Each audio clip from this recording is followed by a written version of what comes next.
Maraming taon na ang nakalipas mula nang maranasan namin ang kahindik-hindik na pangyayari sa probinsya ng Capiz. Dalaga pa lamang ako na mangyari ito. At ngayon, ibabahagi ko sa inyo kung anong totoong nangyari nang minsan makadaupang palad namin ang mga aswang. Kabanong, tawagin niyo na lamang akong Ellen. Hindi ako nakapagtapos ng kolehiyo. Pagtapos ko kasi ng high school noon, gusto na agad ng tatay ko na magtrabaho na ako para makatulong sa kanila. Wala naman akong magawa. Hindi rin naman ako makakontra. Kasi sa pamilya namin, si tatay ang palaging nasusunod. Pambira naman talagang buhay to, oh. Bakit ba latana naman ang kanin natin? Wala bang nagbantay nito kanina? Kararating ko lang, Tay. Inutusan mo ako, di ba? Eh, ikaw, Mirna. Ano bang ginagawa mo? Hindi mo na ba binabantayan ng sinaing? Anak ng tokwa naman, oh. Alam mo, maghahapunan na tayo, eh. Ang galing mo rin naman, ano? Ikaw itong walang ginagawa, bakit hindi ikaw ang nagbantay? Hindi ko naman trabaho yan, eh.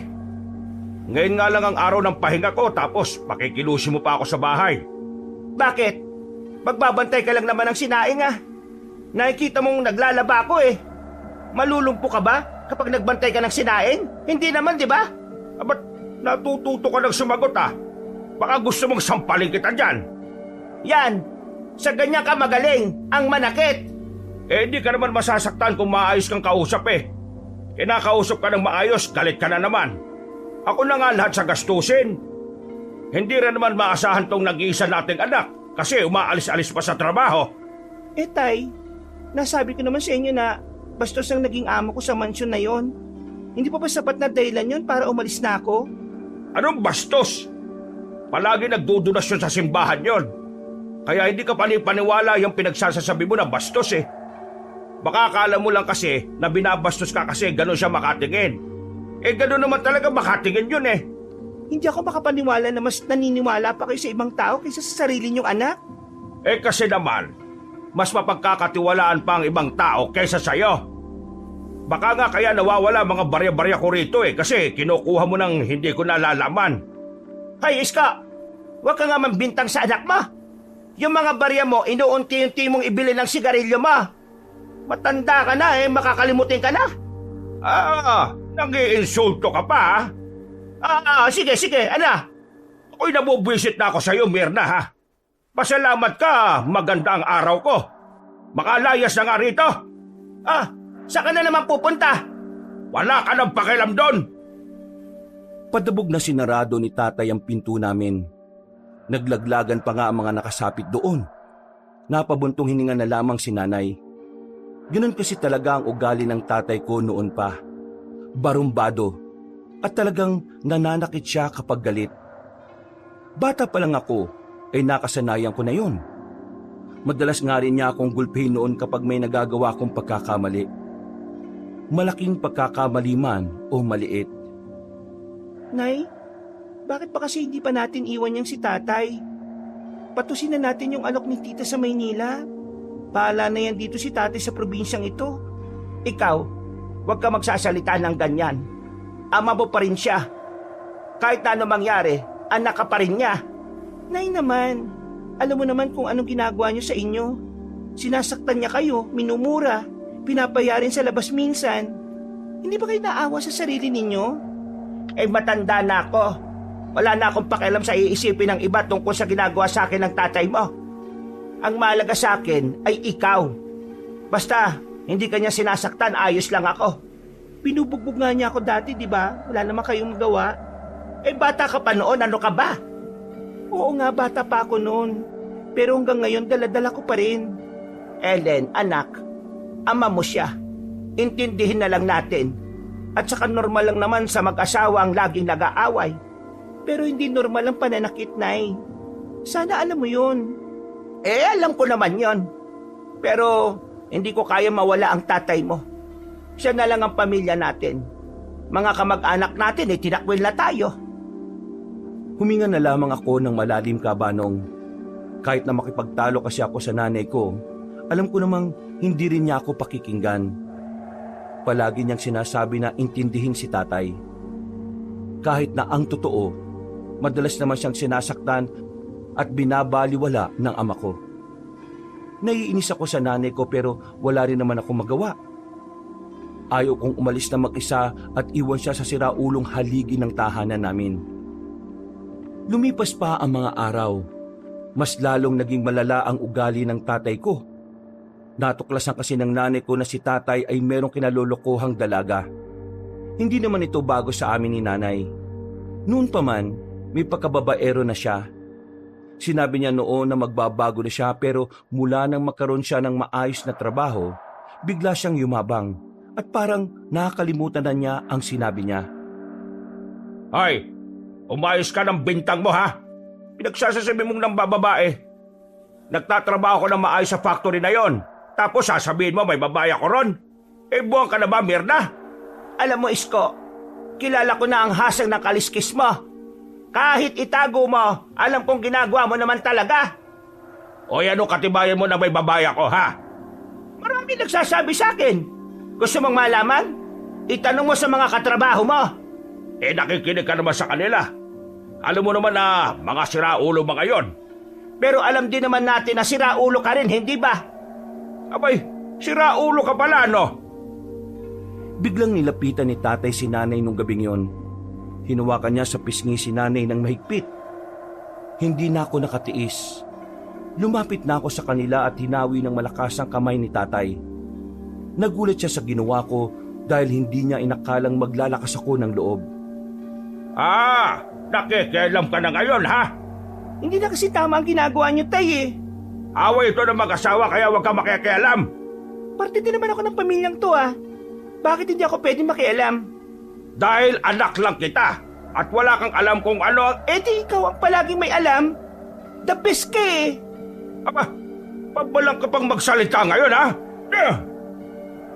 Isang malakas na sampal ang tinanggap ko mula kay tatay nung oras na yon, kabanong. Napaupo pa ako sa sahig. Agad naman akong nilapitan ni nanay at tinulungan tumayo. Wala man lang naramdaman na konsensya ang tatay ko noon. Siya pa ang galit. Pero alam ko na ginagawa niya yon para maibang usapan at mali sa pambababae niya. Sumusobra ka na, Isko, Pati anak natin sinasaktan mo na. Anong klaseng ama ka? Anong klaseng anak yan? Yun ang itanong mo. Walang modo. Kanino pa ba ako magmamana? Di ba, sa'yo rin naman? Hindi ka talaga titigil, no? Ano ba? Tumigil ka na. Kapag di ka tumigil, ipapalo ko sa'yo itong hawak kong plancha. Biglang napahinto si tatay na makita ang hawak ni nanay. Hindi na ito tumuloy sa paglapit sa akin. Napamura na lang si tatay. Masama ang tingin niya. Para siyang kriminal kung makatingin. Bagay na nagdulot naman ng takot sa akin noong oras na yon. Umalis si tatay. Nakahinga naman kami ng maluwag ni nanay. Nakita kong nangingilid na ang luha niya. Yun ang unang beses na hindi ako naggalit sa pagiging martir niya. Alam ko na noong mga sandaling yon, mas nasasaktan din siya sa nangyayari. Pasensya na, Nay. Wala akong magawa para sa inyo. May nagawa ka naman. Salamat kasi pinagtanggol mo ako. Pero anak, ayaw kitang nasasaktan. Kaya hanggat maaari hayaan mo na lang ako. Kung talagang ayaw mo akong masaktan, gumawa tayo ng ibang paraan. Hindi habang buhay kailangan kitang hayaan, Nay. Bumuntong hininga na lamang siya. Alam kong hindi niya pa rin naman ako pakikinggan. Kaya hindi ko na lang din muna ipinilit. Nang maging kalmado na ang sitwasyon, nagsimula na rin magluto ng makakain si nanay. Ako naman ay pinalabas niya muna at babalik na lang kapag malamig na ang ulo ng tatay ko. Wala pa naman akong gagawin noon kaya pinuntahan ko na lang muna ang kaibigan ko, si Enteng. Mga bata pa lang kami ay makakilala na kami. Kaya naman sa tuwing may nangyayaring hindi maganda sa bahay, siya lagi ang pinupuntahan ko. Oh, nandito ka na naman. Sarado na kami. Ulaan ko. Problema sa bahay, no? Sige, lakasan mo ba nang marinig ng buong mundo? Ito naman ang sungit. Ano na naman ba nangyari? Ano pa ba? Di naging siraulo na naman ang tatay ko. Nasampal ako ng malakas kanina. Hinawat ko kasi sila ni nanay. Nalaman kasi ni nanay na may nilalanding babae si tatay. Ay nako, yan talagang si Mang Isko oh. Kung kailan lumanta, saka lumandi. Kaya anong sabi ng nanay mo? Wala. Wala siyang sinabi tungkol doon. Inaway niya si tatay pero wala man lang siyang gagawing aksyon. Sabi ko nga umalis na kami. Wala. Nga. Walang say. Minsan, hindi rin talaga natin maintindihan yung mga taong nagmamahal no? Kahit nahihirapan na, sige pa rin. Hindi na pagmamalang tawag kung sinasaktan ka na ng taong mahal mo. Kung nananatili ka pa rin sa kabila ng mga masasamang pangyayari, ang tawag doon ay katangahan. Eh di sinasabi mong tanga si Aling Mirna. Sumbong kita dyan. Seryoso ko, Enteng. Mukha ba ako nakikipagbiruan? Joke lang, napatawa lang naman kita eh. Pwes, hindi ka nakakatawa. O sige, seryoso na. Pero Ellen, ingat-ingat niyang tatay mo sa mga babae, lalong-lalo na ngayon. O bakit? Anong meron? Hindi mo pa pala nababalitaan yung kumakalat na kwento sa bayan? Di ba doon nagtatrabaho ang tatay mo? Eh ano nga? Magtatanong ba ako kung alam ko? Eh base sa naririnig kong kwento, may babae raw na aswang na gumagala sa bayan. Hindi naman sinabing ng bibiktima pero ang sabi ng iba, maganda raw yung babae, maputi. Inaalala ko lang, baka makatagpo ng tatay mo yun. Isa na nga makatagpo niya para mabawasan naman yung mga siraulo at babaerong tao sa mundo. Uy, masama yan ha. Ano masama? Yung pinagdarasal mo na mapahamak ang iba. Mas masama yung nananakit siya ng anak at asawa. Hindi mo ko maintindihan, Enteng. O na, di na kita ko kontrahin. Baka mamaya tayo pa mag-away. Pero totoo ba talaga na may aswang na gumagala sa bayan? Hindi ko alam kung totoo. Kwento-kwento pa lang. Pero marami ng tao sa bayan ang nababahala dun eh. Baka malay mo, totoo. Maniniwala ako sa aswang kapag nakita ko na. O sige na, aalis na ako. Baka hinahanap na ako ni nanay. O siya, sige.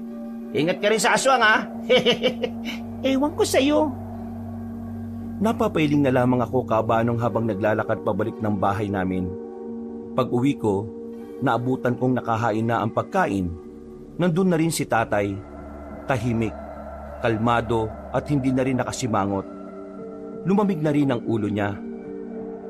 Makalipas pa ang ilang araw, paulit-ulit lang ang nangyayari. Laging nag-aaway ang mga magulang ko kabanong. Habang ako, hindi ko naman alam ang gagawin. Parang tumatagal, namamanhid na lang ako sa mga nakikita at naririnig ko. Ellen, mamaya nga puntahan mo si Maring Gemma. Sabihin mo, mamaya na ako magbabayad ng utang ko sa kanya ha. Nagkaroon ako ng sideline kahapon eh. Sige po, ma. Ay, siya nga pala. Lilipat na tayo ng tirahan. Po? Ako, lilipat na tayo ng tirahan. Itong bahay na ito babawiin na ng tsuhin mo. Paano ba naman kasi? Inaway ng tatay mong tsuhin mo nitong nakaraan. Ay ayon, pinapalayas na tayo. Ay, pambihira naman. Ano na naman ba ang ginawa ng magaling mong asawa? Hindi na siya nahiya sa tao. Pinahiram na nga lang tayo ng bahay, pinatitira. Inaway niya pa talaga. Wala naman tayong magagawa. Lumipat na lang tayo para wala ng gulo.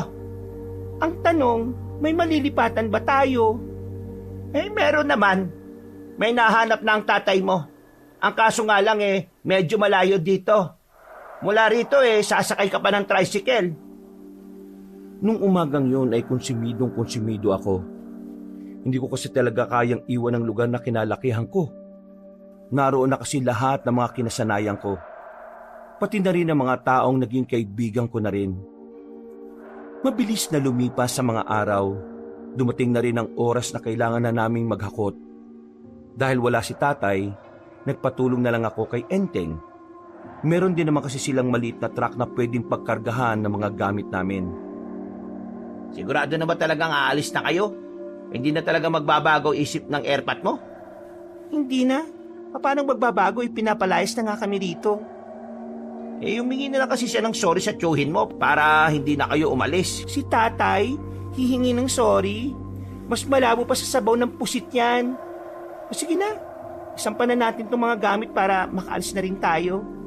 Sige, Basta, turo mo na lang sa amin kung saan ha. Si nanay ang nakakalam eh. Hindi pa rin kasi ako nakakapunta ron. Ay, siya nga pala. Ito nga pala pinsan ko, si Balong. Siya ang magmamaneho nitong truck. Hi, maganda umaga. Pasensya ka na kuya ah. Walang maganda sa umaga ko eh. Ikaw? Ha? Wala. Yakit na natin itong mga gamit nyo. Wala. Ina mo pumake up. Napapailing na lang ako, Kabanong. Maya-maya pa, isa-isa na rin naming hinakot ang mga gamit. Hindi naman karamihan yung kaya agad na rin kaming nakatapos. Bago mag 10:00, bumiyahe na rin kami. Mga kalahating oras lang, narating na rin namin ang sinasabi ni nanay na magiging bagong bahay namin. Nagsalubong agad ang kilay ko. Unang tingin ko pa lang, alam ko nang mabuburyo ako doon. Nakita ko kasi yung mismong bahay lang namin yung nakatirik doon. Maayos naman yung bahay. Gawa na sa bato at may ikalawang palapag. Meron ding bakuran na maayos naman. Ang problema ko lang talaga, wala man lang kaming kapitbahay. Wala rin kahit na anong tindahan sa paligid. Ma, seryoso bang dito tayo titira? Ay bakit? Ayaw mo ba? Di hamak na mas maganda ito kaysa sa pinanggalingan natin. Yari na ito sa bato, itong bahay na ito. At tingnan mo naman ang bakuran. Pwedeng lagyan ng mga pananim na gulay. Mura lang ang kuha ng tatay mo rito. Bahay raw ito ng kakilala niya eh. Kaysa nakatenga lang dyan, pinaupahan nila para magamit. Nay, wala man lang tayong kapitbahay dito oh. Tayo lang ata nakatira dito eh. Eh mas maganda nga yan. Mas payapa buhay natin dito. Aling Mirna, paano kayo bibili ng mga pangangailangan nyo rito? Ang sabi naman ni Isko, may mga kabahayan din sa gawing yan. 10 minutong lakaran lang. Doon, pwedeng makabili. Yun naman pala eh. Nakakaburyong ang ganitong lugar. Wala man lang makausap na tao dito. Ayoko rito, Nay. Sa iba na lang tayo. Hayaan na lang natin si tatay na tumirang mag-isa rito. Ellen, anak, alam mo naman na hindi natin pwedeng gawin yon, di ba? Sige na anak, Makisama ka na lang. Gusto ko na lang namang makalayo sa lugar natin dahil puro na lang chismis ang naririnig ko. Na background check nyo naman po muna itong area bago nyo nilipatan?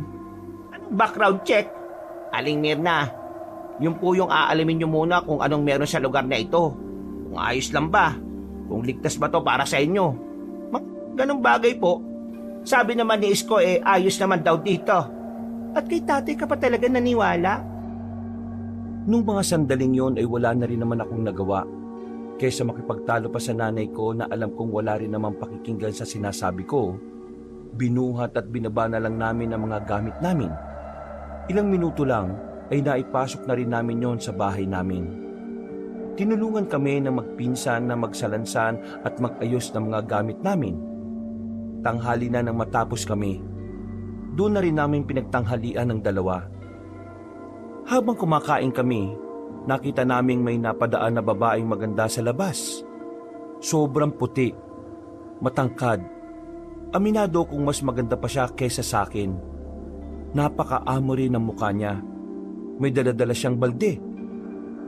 Basta talaga magandang babae, ganyan ang tingin nyo, no? Parang mababali ang lig nyo kakatanaw. Ayun lang kasi ako nakakita ng ganong klase ng mukha, no? Sobrang ganda eh. Parang sobrang perpekto niya. Gusto mo bang tanungin ko pa ang pangalan niya para sa'yo? Sige, gusto ko yan. Si Raulo. Napapailing na lamang ako, Kabanong. Inubos ko na lang ang kinakain ko. Pagkatapos ay hinatid ko na ang dalawa sa labas. Kailangan na rin kasi nilang umuwi noon dahil hiniram lang din nila ang truck sa tiyo nila. O paano? Una na kami. Maraming salamat talaga ha. Babawi ako sa inyo sa susunod na araw. Hindi na kailangan. Bukal naman sa puso namin ang ginawa namin eh. Ngumiti lang ako sa kanila. Kumuway pa sila sa akin bago sila tuluyang umalis. Napatingin ako sa paligid. Napapailing ako sa ideyang magiging kabagot-bagot ang buhay namin doon. Mabilis na lumipas sa mga oras. Sumapit na rin ang gabi. Kaming dalawa pa lang din ni nanay sa bahay. Hindi pa nakakauwi si tatay noong mga oras na yon. Madilim na sa paligid namin. parang nakakabingi ang katahimikan. Ang mga huni ng kuliglig ay parang hindi kapayapaan ang inihahatid sa amin. Para kung binabagabag sa hindi malamang dahilan. Nay, sigurado bang alam ni tatay ang daan papunta rito? Oo naman. Siya nga nagturo nito sa akin eh. Nay, hindi ka ba natatakot sa lugar na ito? Bakit naman ako matatakot? Sobrang tahimik eh. Madilim. Wala man lang tayong kakilala rito. Kapag may nangyaring masama sa atin dito, wala tayong mahihingan ng tulong eh. Yung sinasabi mong lugar na may mga pamilihan, may 10 minutong lakaran pa. Ellen, pwede ba? Huwag ka nga mag-isip ng kung ano-ano. Inugulo mo lang ang isipan mo. Ang mabuti pa, mauna na tayong kumain at baka mamaya-maya pa makakarating ang tatay mo. Hindi talaga ako mapalagay noon.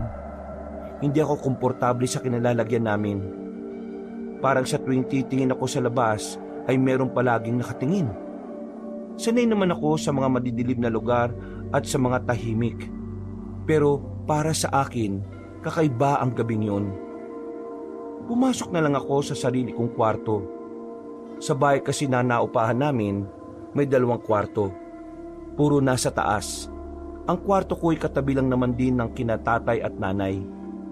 Lumapit ako sa malaking bintana. Bago ko isara, tumingin na muna ako sa labas. Puro kadiliman lang ang nakita ko kaya sinara ko na lang. Halos 1 oras na yata ako nakahiga pero di man lang ako dinadalaw ng antok. Hindi nagtagal, nakarinig na ako ng malakas na hiyaw. Hiyaw na parang nagmumula sa isang mabangis na hayop. Galing ang hiyaw sa kagubatan.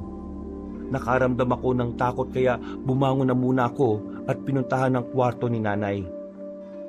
Oh, bakit? Akala ko ba tulog ka na? Nay, narinig mo ba yun? Ha? Ang alin? Yung malakas na hiyaw na parang galing sa gubat? Malakas na hiyaw? Eh wala naman akong naririnig. Meron akong narinig eh. Maya-maya ay meron na namang malakas na hiyaw mula sa gubat. Oh, yun oh. Narinig niyo ba yun? Aba, oo nga no. Baka naman asong ligaw lang naman sa gubat. Asong ligaw? Paano naman magkakaroon ng aso sa gubat? Ay nako, ang kulit. Malamang na ligaw. Kaya nga asong ligaw eh. Ikaw talaga, Ellen, no? Huwag mo nang tinatakot ang sarili mo. Matulog ka na. Eh, Nay, paano kung Ano? kung aswang yung narinig nating humiyaw? Aswang? Eh di ba hindi ka naman naniniwala sa aswang? Ang sabi mo pa nga maniniwala ka lang kapag nagpakita na sa'yo. Eh nagpakita na ba? Malamang hindi pa, Nay. Eh di walang aswang. Eh sige na, pasok na sa kwarto. Bukas na uuwi ang tatay mo. Pambihira, unang gabi sa bahay, wala yung loko-loko. Nay, pwede dyan na lang muna ako matulog habang wala pa si tatay. Gisingin yun lang ako sakaling bigla siyang dumating. Ay nako, naalala mo lang siguro yung palagi tayong tabing matulog ng bata ka pa, no? Sos, kunwari ka pa. O sige na, dito ka na. Nay, kung ano naman ang sinasabi niyo eh. Natawa na lang ako sa sinabi ni nanay. Tumabi ako sa kanya sa papag. Wala pang ilang minuto, nakaramdam na rin ako ng antok. Kailangan ko lang pala talaga ng kasama. Hindi ko na namalayan ng oras. Umaga na pala, pero wala pa rin si tatay. Pagtingin ko sa tabi ko, wala na rin si nanay. Agad akong bumangon at dumungaw sa bintana. Nakita ko siyang nagsasalang na ng pang-agahan namin sa bakuran. Ah, bumaba ka na riyan at tulungan mo ako magsibak. Nagilamos ako kaagad. Tinulungan ko si nanay sa ginagawa niya. Habang abala kami sa niluluto, muli naming nakitang dumaan ang magandang babae. Nakangiti siya sa amin. Sabay, pinasadahan niya ng tingin ang kabuuan ng aming bakuran. Kaagandang dalaga nito no? Sino kaya mga magulang nito at bakit parang perpektong pagkakagawa sa kanya? Buti pa sa iba nasabihan mo ng maganda. Pero ako wala akong matanda na sinabihan mo ako ng maganda, Nay. Ay, ano ka ba naman? Siyempre maganda ka rin naman. Kaso, Anong kaso? wala. Itinuon ko na lang ang tingin sa magandang babae na papalayo. Nakakainggit ang kagandahan niya. Naiintindihan ko na kung bakit halos mabali na ang liig ni Enteng kakatingin sa babaeng yun. Sumapit ang tanghali. Sa wakas ay dumating na rin ang magaling kong tatay. May dala siyang plastik na may laman na ulam. Buong akala namin ay pasalubong yun sa amin. Yung pala ay para sa kanya lang. Lechong manok to, pakitabi na muna. Kakainin ko yung mamaya paggising ko, ha? Matutulog ka kagad? Eh ano bang gusto mong gawin ko? Tumambling, sumayaw. Ang ibig kong sabihin, wala ka man lang bang sasabihin kung saan ka galing? Hindi mo kami inuwian nung unang gabi dito sa bagong bahay na ito. Eh nagpunta lang ako sa tropa. Nagkakwentuhan. Napainom ng konti. Ay naku, sinungaling ka talaga kahit na kailan. Ano yung pantal sa liig mo? Eh baka kagat lang ng langgam. Nabubuang ka na naman eh ano? Tay, alam ni nanay na chikinini yan, kaya dapat aminin mo na lang. Ah, nakikisabat ka na naman. Gusto mo na naman yata masaktan eh.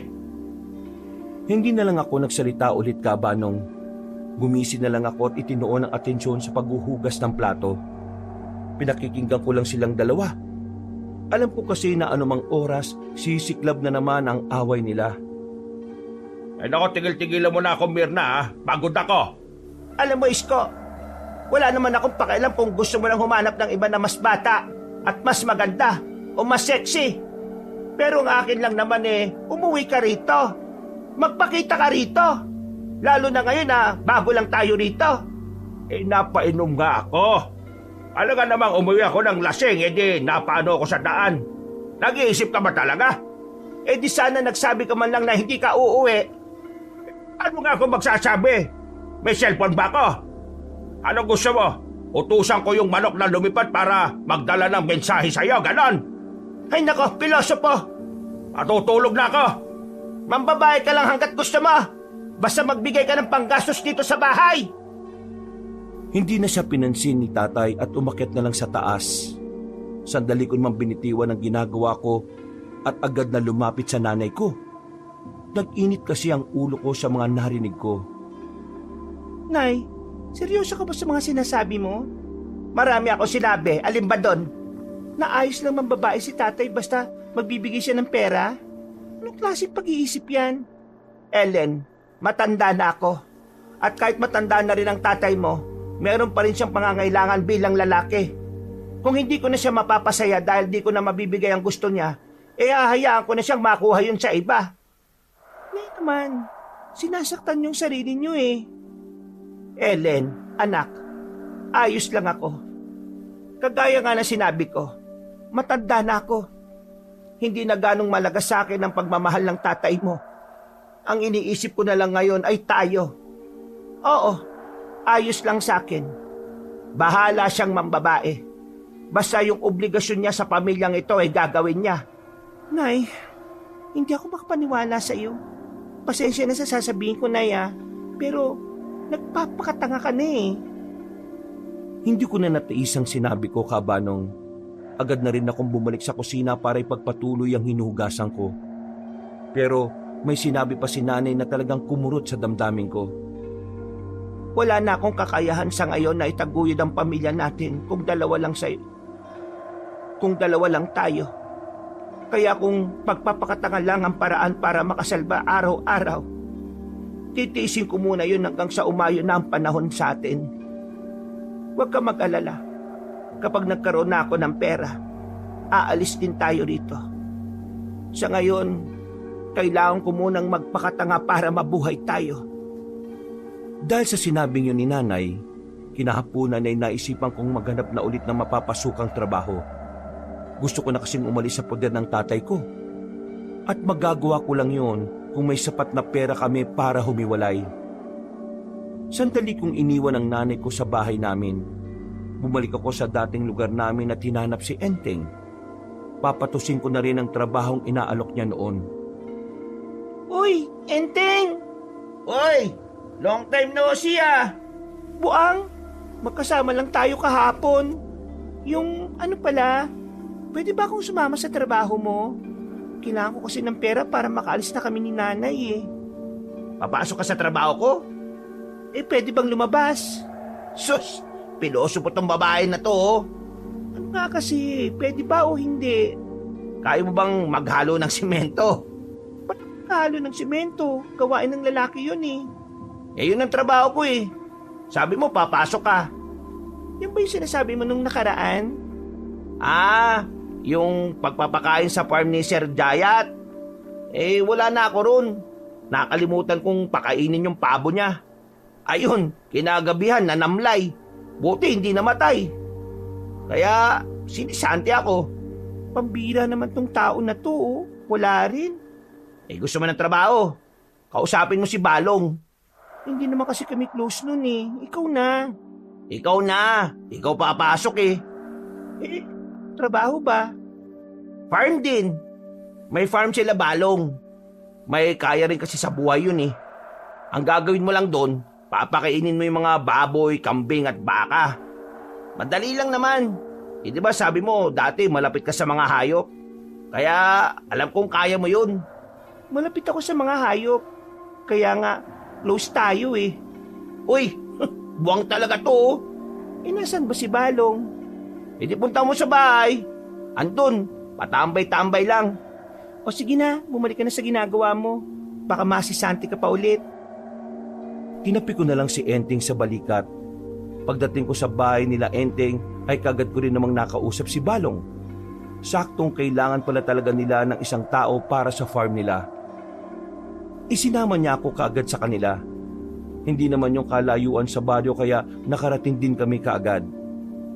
Malawak ang kanilang farm. Sa labas pa lang ay maririnig na ang iba't ibang hayop na parang nanghihikayat na pakainin sila. Kapag ganyan ang ingay ng mga hayop, ibig sabihin gutom na yan. Ang kain kasi nila alas 6 ng umaga, alas 12 ng tanghali, tapos ngayong alas 4. Bakit alas 4 ng hapon? Di ba dapat alas 6 din? Para tiga-6 na oras ang pagitan? Hindi sila pwedeng pakainin kapag maggagabi na. Maga kasi ang tulog ng mga alaga namin dito. Bawal sila mapakain kapag matutulog na sila. Yung iba kasi hindi natutunawan eh. May namatay na kaming kambing na ganun ang nangyari. Kaya dapat 2 oras bago ang pahinga nila, saka sila pinapakain. Ituturo ko naman sa iyo lahat ng mga dapat mong malaman dito. Alam ko naman na madali mo lang makakabisado mga yon. O tara, pasok na tayo. Ililibot kita sa farm. Maraming salamat Kailangan ko kasi talaga ng pera ngayon eh. Nakwento naman siguro sa'yo ng pinsan mo ang dahilan. Oo. Alam ko yun. Kaya nga gusto rin kitang tulungan eh. Ay, siya nga pala. May mga oras na ginagabi na ang mga tao namin dito ha. Ayos lang ba sa'yo yon? Oo naman, hanggat may masasakyan pa uwi. Walang problema sa sasakyan. Ang iniisip ko kakayanin mo ba yung nerbiyos? Nerbiyos? Bakit? Para saan ang nerbiyos? Sa atin natin na lang muna to ha. Huwag ka na munang maingay sa iba. Nitong mga nakaraan kasi, pinipirwisyo kami ng aswang. Ng alin? Aswang. Aswang? Oo, aswang. Yung lumilipad pero pwede rin gumagapang. Aswang. Hindi pa tayo close para magbiro ka ng ganyan Promise, hindi ako nagbibiro. Ayun, nakakita mo yung mga nakasabit na yun sa mga hulungan. Laman yan, bawang. Pangontra daw yan sa mga aswang. Itong mga nakaraan kasi, yung pinakamatanda naming tao, nagsabi kay Papa na parang may umaaligid daw na aswang sa mga alaga namin. Kaya yan, naglagay na kami ng ganyan. O sige, sabihin na nga nating totoo yung sinasabi mo. Pero bakit mga hayop ang puntirya ng mga aswang? Di ba nga ang puntirya nila mga buntis o kaya naman bata? Basta tao. Sa pagkakasabi sa akin ng isa kong tiyuhin, may mga ginagawang ritual daw kasi ang mga aswang na yan. At para maisagawa ang mga ritual nila, kailangan nila ng mga alay. Tapos, yung alay na hayop, kakainin din nila yun. Take note buhay nilang kakainin. Yun ang sabi sa akin. Sa hindi ko malaman na dahilan, bigla na lang akong nakaramdam ng takot. Nanlamig ako dahil sa kilabot. Minsan na nga lang akong makahanap ng maayos na trabaho, may aswang pa akong pwedeng makainkwentro. So ang tanong ko ngayon, sakaling maiwan ka rito ng gabi at makita mo ang aswang, kakayanin mo bang protektahan ng mga alaga namin? Hindi naman siguro ako lang ang may iwan dito, no? Kaya, oo, kaya ko naman. Lahat kakayanin ko para lang makawala na kami sa poder ng tatay ko. Totoo nga sinasabi sa akin ni Enteng. Palaban kang babae. Ay nako, minsan lang magsabi ng totoo yun, kaya dapat hindi ka basta-basta naniniwala. Idinaan ko na lang sa biro ang usapan namin para kahit papaano, mawala rin ang nararamdaman kong takot. Pinagpatuloy namin ang paglilibot sa farm nila. Lahat na ay naipaliwanag na sa akin ni Balong. Hindi naman mahirap tandaan ang mga detalye. Sa katunayan, hindi pa ako nakakalabas ng farm nila ay kabisado ko na agad ang lahat. Maya-maya pa, nagpaalam na rin ako sa kanya. Gusto niya pa sana akong ihatid sa amin pero tumanggi ako. Kapag nakita kasi siya ng tatay ko, kung ano-ano na naman ang iisipin. O sige, bukas tanghali ka pumunta rito, tapos hanggang alas 6 ng gabi. Ganun ang oras ng pasok mo. O paano? Ingat ka sa biyahe Maraming salamat. Habang nasa biyahe, bumalik na naman sa isipan ko ang mga sinabi ni Balong. Naalala ko rin ang sinabi ni Enteng tungkol sa mga aswang. Konektado yon sa hinala ko na baka aswang ang naririnig kong humihiyaw sa gubat. Kahit na ayaw kong maniwala, para bang sinasampal na ako ng katotohanan na totoong nabubuhay ang mga aswang. At ang katotohanan, baka malapit lang din sila sa amin. Mag-aalas 6 na nang makarating ako sa amin. Pagbayad ko ng pamasahe sa driver, tumingin siya sa akin sandali. Tinanong kung bakit doon kami nakatira. Sinabi ko na lang na hindi ko rin alam. Tapos bigla na lang nagbago ang ekspresyon ng mukha niya. Parang nababahala. Anong problema nun, Manong? Ay! Saan ka nang galing? Naghanap po ng trabaho. Baka may mapapasukan na ako. Uy! Sa wakas, may silbi ka na rin. O ano trabaho yan? Sa farm na pinsan ni Enteng. Sinong pinsan? Yung matangkad na mistiso? Yung si Badong ba yun? Balong po. Oo, Balong. Kilala mo pala yun. Kapag nanligaw sa'yo, asawahin mo kaagad Mapera pamilya nun. Hay, umayos ka nga sa sinasabi mo. Para mo binubugaw ang anak natin Ano pinagsasasabi mo? Di ka talaga nag-iisip no? Tinuturuan ko lang siyang maging praktikal. Mabait na tao si Balong. Hindi siya dapat ginagamit sa pansariling interes niyo lang. Kung gusto niyang yumaman, kayo magpakasal sa kanya. Ba't tarantadong babae to Huwag mo nang patulan. Sabi mo masakit ang dibdib mo kanina. Baka mamaya mahirapan ka ng huminga niyan. Hindi na ako sinaktan ng tatay ko ng mga sandaling yon. Pumasok na lang din ako sa kwarto ko at sandaling nagpahinga. Nang tuluyan ng kumagat ang dilim, tinawag na ako ng nanay ko para maghapunan. Magkakatapat kami sa iisang lamesa. Kahit iritang-irita ako sa mukha ng tatay ko, wala akong magagawa kundi ang makasama siya sa hapagkainan.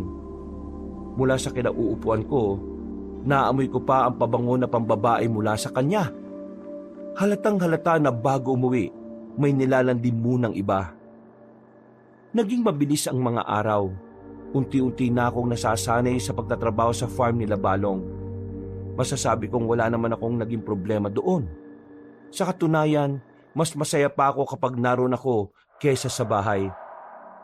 Ang tatay ko kasi, nahuli ko nung nakaraan na may kasamang ibang babae. Parang kaedad ko lang.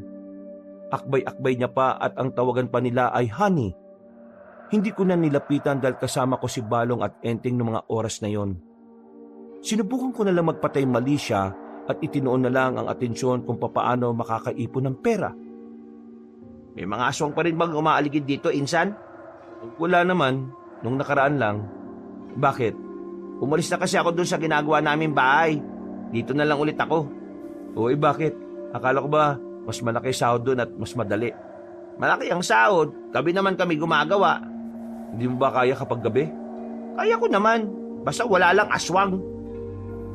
Nang marinig ko ang sinabi ni Enteng, napatigil ako sa pag-aabot ng pagkain sa mga manok. Lumapit ako sa kanilang dalawa at agad na nakisali sa usapan nila. Inaswang kayo sa site? Inaswang? Ay, parang ganun na nga. Kagabi kasi, kasama ko si boss, ang asawa niyang buntis. Tapos, nagulat kami kagabi. May mga naririnig na kaming malalakas na kaluskos eh. Tapos parang tumatapok sa mga tuyong dahon. Totoo ba yan? Sabi kasi nitong si Ellen, karamihan sa sinasabi mo kalokohan eh. Uy, totoo to. Kahit tanungin niyo pa si Mang Openg, nangyari talaga. Alam niyo, sa totoo lang, parang kakaunti na lang talaga maniniwala na akong may aswang. Bakit? Nakakita ka na ba? Hindi pa naman. Pero dun sa bago naming bahay, palagi ako nakakarinig doon na parang may mabangis na hayop na umaalulong. Tapos minsan, may mga tumatakbo rin na mabibilis. Bakit po sila biglang naging active? Wala naman sila noon Etong bagong kaalaman sinabi lang din to ni Tio. Insan, si Tio Fernan from Davao, kilala mo yun di ba? Ah, oo. Yung maraming tattoo na maangas. Oo, maraming alam sa mga aswang yun. Sabi niya, kaya daw biglang nagpaparamdam ang mga aswang, pwedeng may idadao silang okasyon na kung saan kailangan nilang kumuha ng tao. Di ba nung una, nasabi ko hayop. Kailangan pa rin nila ng hayop, pero para sa ritual lang. Sabi ni Tio Fernan, kapag nangailangan na sila ng tao, ibig sabihin lang nun, idadaos na nila ang isa sa pinakamahalagang okasyon sa kultura nila. Anong okasyon? Kasal? Binyag? O Pasko? May Pasko ba sila? Wala sa binanggit mo. Pista. May ginagawa raw silang pista. Sa okasyon na to, nag-aalay at naghahanda sila ng mga tao. Naniniwala kasi sila na sa pamamagitan daw ng pag-aalay, mas pinapalakas sila ng mga tinuturing nilang Diyos. Kumbaga sa ating mga tao, yun ang pananampalataya nila. Nako, parang nitong nakaraan lang, haka-haka lang itong mga aswang na to Pero ngayon, mukhang nakakatotoo na. Ellen, ayos ka lang ba? Bigla ka natahimik dyan. Ayos lang naman ako. Iniisip ko lang kasi si nanay kapag mag-isa siya sa bahay. Kung gusto mo, adjust natin ang pasok mo. Magsimula ka na lang na maaga, tapos uwi ka ng tanghali para may kasama ang nanay mo hanggang sa gumabi na. Maraming salamat Malaking tulong to para di na ako mag-isip ng kung ano-ano. Itong si Balong ang bait kay Ellen. Sabihin nyo nga sa akin, may iba bang Thailand? Kahit na kailan, napakamalisyoso mo. Nagtutulungan lang kami ni Ellen. Tumulong ka na lang din para matuwa kami sa'yo. O sige na, tutuloy na lang ako sa ginagawa ko. Basta bukas, baga ka na pumasok Tumungo na lang ako bilang tugon. Itinoon ko na lang ang atensyon ko sa pagpapakain ng mga manok. Pero ang totoo, kinakabahan na ako. Nung hapon na yon, ay madaling-madali ako makauwi. Mabuti na lang ay maaga naming natapos ang lahat ng gawain doon. Nakasakay din naman ako agad sa tricycle kaya nakauwi rin ako sa bahay. Nakita ko ang nanay ko na abala sa ginagawa niya. Pero napansin kong parang balisa siya kahit nandoon na ako. Saka lang niya ako napansin na magsalita ako. Ayos ka lang ba, Nay? Nag-away na naman ba kayo ni tatay kanina? Hindi naman. Ayos lang naman ako, anak. Kilala kita kapag nagsisinungaling ka, hindi ka okay. Medyo masama lang kasi ang pakiramdam ko. Ang dami kasing may ubo. Doon sa palengke. Doon sa baryo. Galing kayo ng baryo? Anong ginawa mo ron? Namili ng mga lulutuin natin. Ang hirap nga makasakay dito ng tricycle. Madalang lang ang dumadaan Akala ko ba doon kasi sinasabi mo bibili? Nagpunta ka ba ron kanina? Ay oo, nagpunta ako. Nagpunta ako ron kanina pero wala naman kasing walang mabilhan. Hindi totoo yung sinasabi ng tatay mo na may mga tindahan doon. Wala ngang mga kabahayan Ay naku, sinaulo talaga si tatay kahit na kailan. Sinabi nilang yata yun para hindi na ako kumontra sa paglipat natin dito Hayaan mo na. Ang gagawin ko na lang, araw-araw na lang akong pupunta sa baryo para bumili. Yun nga lang magastos sa pamasahe. Huwag kayong mag-alala. Sa umaga sumabay na lang kayo sa akin. Magiging pang-umaga na rin kasi ako Ayoko nang sa gabi umuwi. Bakit naman? Nagkaproblema ka ba? Hindi naman, Nay. Gusto lang kitang may kasama dito sa hapon. Minsan kasi ginagabi na talaga ako. Nag-aalala na kasi ako sa inyo. Lalo na ngayon, kalat na naman ang kwento na may mga gumagalang aswang dito sa atin. Aswang? Akala ko ba sa bayan lang ang kwentong yan? Nay, sa dami ng tsismosa sa baryo, wala ka bang narinig na kahit na isang kwento tungkol sa nangyayari ngayon? Abay wala. Bumibili lang naman ako. Di ko na dinaraanan yung mga kaibigan ko at baka mapakwento pa ako. Nay, hindi ko alam kung naniniwala kayo sa aswang pero, Nay, kailangan nyo mag-ingat. May nasabi sa akin si Balong. Nangunguha sila ng tao para sa darating na pista ng mga aswang. Hindi na nakapagsalita ang nanay ko. Parang biglang lumalim ang isip nito. Hindi talaga ako mapalagay sa mga kinikilos niya nung gabing yun. Pakiramdam ko talaga ay meron siyang hindi sinasabi. Bagay na hindi ko na muna inalam dahil ayaw ko rin magdulot ng takot sa kanya. Maya-maya lang dumating na si tatay. Kagaya ng palaging nangyayari, maamoy namin na may pabango ng pambabae ang tatay ko. Pero nung gabing yon, para bang may nagbago. Mukhang hindi siya masaya. Parang tensyonado. Nang subukan siya naming tanungin, hindi siya nagsalita at dumiretso na lang sa kwarto niya. Wala, hindi yata sumisigaw ngayon. Hayaan mo na. Ang mahalaga, walang away na magaganap ngayon. O sige na, kain na lang tayo. Kinabukasan ay maaga akong pumasok. Kasama ko na rin si Enting sa trabaho at kaming dalawa ang nakatoka sa oras na yon. Kumusta tulog mo? Kailan ka pa naging concern sa tulog ko? Tinatanong ko lang kasi may sasabihin ako sa'yo. Ano na naman yan? Kapag yan walang kwenta, isasabi ko itong mga pagkain ng manok sa'yo. Nakita ko tatay mo kagabi, may kasamang ibang babae. Sus, yan lang pala. Alam ko na yan, morena, matangkad, tapos mukhang bata pa. Nakita ko na, maputi, maganda, matangkad, mahaba buhok. Iba to. Iba? Namukaan mo? Oo. Kung natatandaan mo yung magandang babae na dumadaan sa harap ng bakuran nyo, siya yun. Ano? Paano nangyari yun?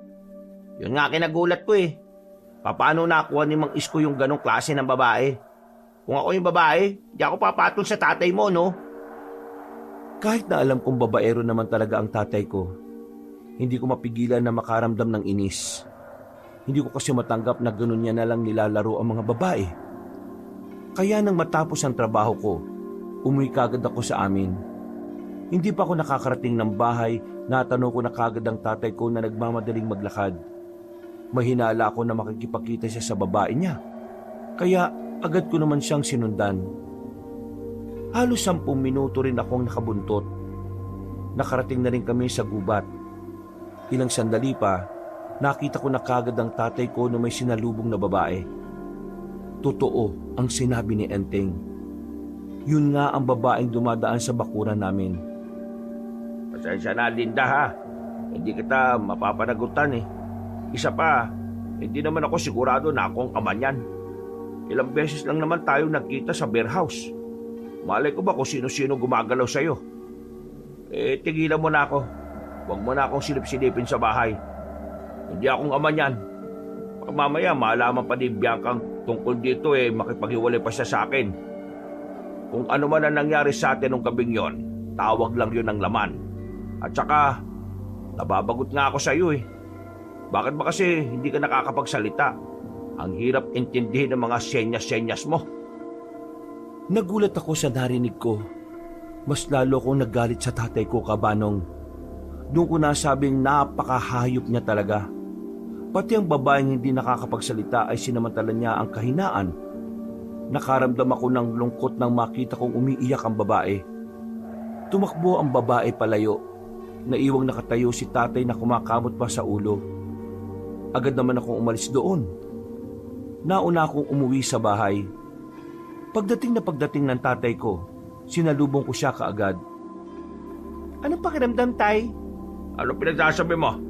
Anong pakiramdam na meron ka na namang sinaktang babae? Ano na naman to, Ellen? Etong si tatay, may nabuntis na babae. Tapos sinataboy niya lang na parang aso. Alam mo kung ano yung binuntis niya? Babaeng may kapansanan. Sinamantala niya ang kahinaan para lang matikman siya. Miguel ka! Saan mo naman nakuha yung kwentong yan? Ang lakas ng loob. Sinundan kita! Nakita kitang kinakausap mo yung babae kanina. Sinabi mong hindi mo pananagutan kasi di ka sigurado kung ikaw ang ama. At pinamukha mo pa na yung Bianca lang ang priority mo. Totoo bang nakabuntis ka, Isko? Huwag mo nang itanggi. Huling-huli ka na. Huminga ng malalim si tatay. Halatang nagpipigil lang siya ng galit niya. Naramdaman niya siguro na hindi ko na rin siya titigilan kaya hindi na rin siya nagkaila pa. Totoo yun. Eh ano naman ngayon? Ha? Ano naman ngayon kung nakabuntis ako ng iba? Eh di ba nga ang sabi nitong nanay mo wala na siyang pakialam sa pambababae ko? Basta nagbibigay ako ng pera ayos na yun, hindi ba? Pero ibang usapan na kung meron kang binuntis at meron kang sinirang buhay. Isko naman, ano bang ginagawa mo? Paano kung magalit ang pamilya nun? Paano kung balikan ka nun at madamay naman kami ng anak mo? Nag-iisip ka ba talaga? Hindi naman nag-iisip kasi kahit kailan, wala naman pakialam sa atin yan eh. Puro kamanyakan lang ang alam niyan. Hoy, patabil na yung dila mo ha! Nasa aktong sasampalin na ako ng tatay ko nang biglang dumating ang magpinsan. Nahawakan ni Balong ang kamay ni tatay kaya hindi niya naituloy ang gagawin niya. Huwag kang makialam dito. Away na magpapamilya to. Lumayas kayo! Hindi lang po kami basta nakikialam. Ginagawa namin ang tama. At ang mali, hindi po kayo dapat nananakit ng babae. Lalo na kung anak o asawa nyo. Bilib sana ako sa iyo Kaso wala ka rin palang modo. Kagaya nitong pinsan mong ito. Uy, dinadamay niyo pa ako, Mang Isko ha? Nandito lang kami para ihatid itong unang sahod mo, Ellen. Nakalimutan mo kasi yatang bumalik kanina eh. Pagabot sa akin ni Balong ng sobre, parang nagningning ang mga mata ni tatay. Pero nawala ang ngiti niya nang makitang binulsa ko yun. Hindi namin intensyon na makialam sa problema niyo bilang pamilya. Pero bilang kaibigan ni Ellen at nakita namin ang nangyayari, hindi po kami mananahimik at hahayaan na lang nang mangyari ang mali. Kaya pasensya na ho kung nakialam kami. Pero hindi po kami magsisisi sa ginawa namin, Mang Isko. Hindi pagiging tunay na lalaki ang ginagawa niyo eh. Dahil ang tunay na lalaki, may pagpapahalaga sa kababaihan. At higit sa lahat, may pananagutan sa mga desisyon na ginagawa niya. Ay, wag mo kong pangaralan ha. Mas marami akong karanasan sa iyo, Utoy. Marami ka pang kakainin bigas. Huwag kang bida-bida. Natigil ang pagtatalong yon na makarinig na kami ng malakas na hiyaw na galing sa kagubatan. Sabay-sabay kaming napalingon. Hindi ko na namalaya na unti-unti na palang tumatayo ang mga balahibo ko. Ellen, ito na ba yung sinasabi mo? Oo, ito na yon. Ellen, Aling Mirna, mas maganda po siguro kung sasama po muna kayo sa amin. Bakit? Ano ba nangyayari? Saka na lang po muna namin ipapaliwanag kapag nakalis na po tayo dito. Hey! Saan yung dadali ng mag-ina ko? Wow! Kung makatawag na mag-ina, akala mo naman mabuting ama. Kung umbagin kita ngayon dyan. Hayaan nyo na yan. Hindi na namin pinansin si tatay. Sumakay na rin kami sa daladalang sasakyan nila Balong. Habang nasa biyahe, tahimik lang si nanay. Alam kong si tatay ang iniisip niya. Bagay na kinaiinisan ko. Pero hindi ko na lamang pinuna. Ang totoo, kaya kami nagpunta rito kasi nag-aalala kami para sa kaligtasan niyo. Kaninang hapon kasi, sabi ng isang matandang babae na albularyo, mag-ingat daw ang lahat kasi maglilibot daw ang mga aswang ngayon. Hindi siya pinaniniwalaan ng mga tao eh. Mukha raw kasing baliw. Pero sineryoso namin ang sinabi niya. Mas mainam nang mauna tayo sa mangyayari kaysa wala tayong ginagawa para sa kaligtasan natin. Maraming salamat sa inyong dalawa. Hindi ko alam kung paano ako makakabawi sa inyo. Hindi mo naman kailangan bumawi eh. Isipin mo na lang na ginagawa talaga to ng magkakaibigan. Sus! Magkakaibigan mo mukha mo! Idamay mo pa ako dyan! Pagkatapos ng usapan na yon, ay isang mahabang katahimikan ang namayani. Napapatingin na lamang din ako sa labas dahil madilim at parang liblib na rin ang nadaraanan namin. Hindi yun ang karaniwang dinaraanan ko kapag umaalis at umuwi. Kaya naman, alam ko na kagad na ibang direksyon ang tinahak namin. Nalito ako sa dinaanan natin, sorry.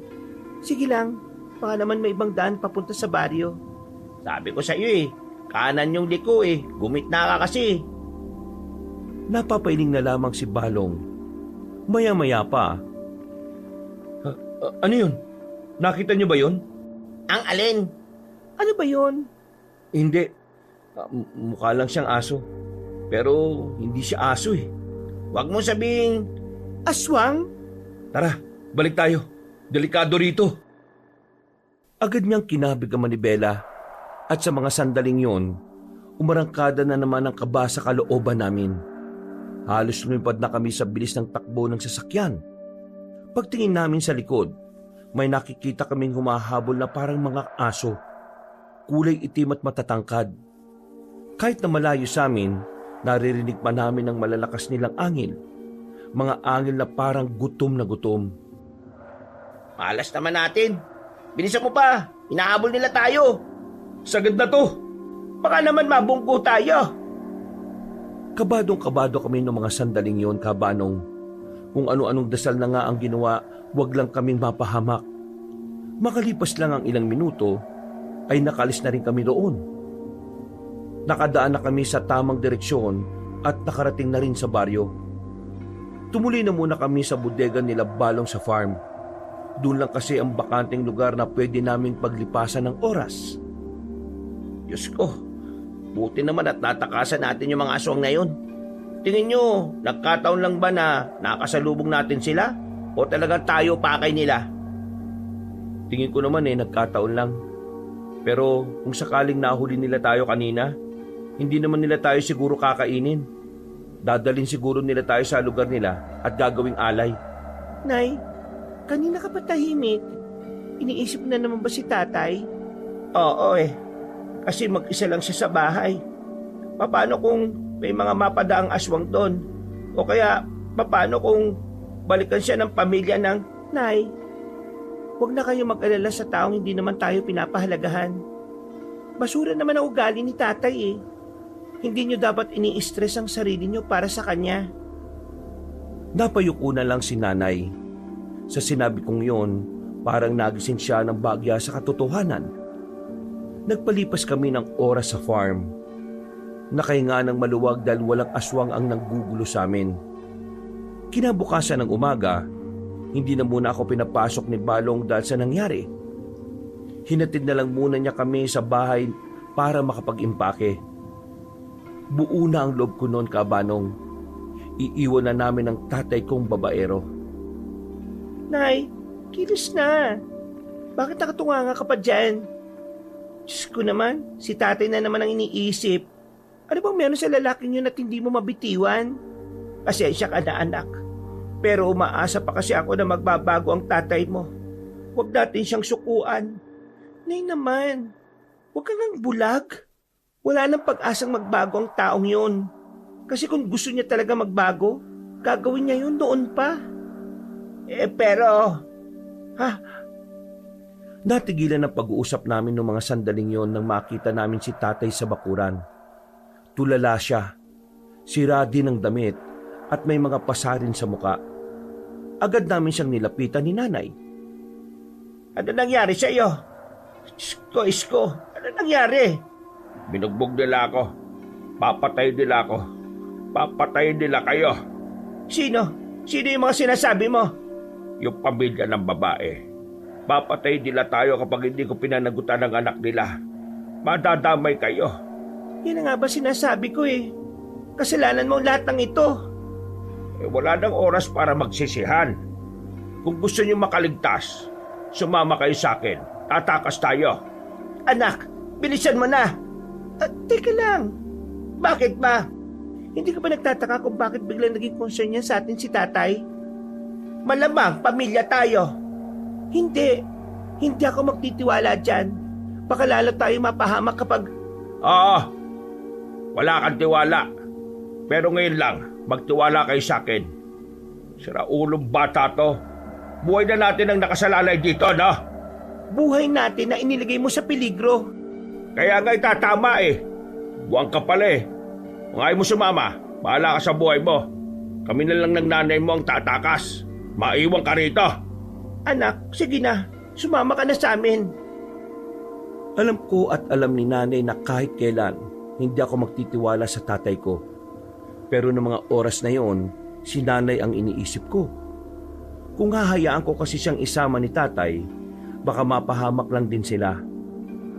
Lalo na't wala namang kaalam-alam si tatay kung papaano niya poprotektahan si nanay. Dahil na rin wala naman talaga siyang pagmamahal kay nanay noon pa. Kaya kahit ayaw na ayaw kong sumama, napilitan na lang ako para mabantayan ko rin ang nanay ko. Agad kaming nag-impake. Binitbit na lang namin ang mga dala namin at pumasok kami ng kagubatan. Sabi ni tatay, sa dulo ng gubat na yon ay merong barangay. Meron daw siyang kakilala roon na tutulungan kaming makarating ng Maynila.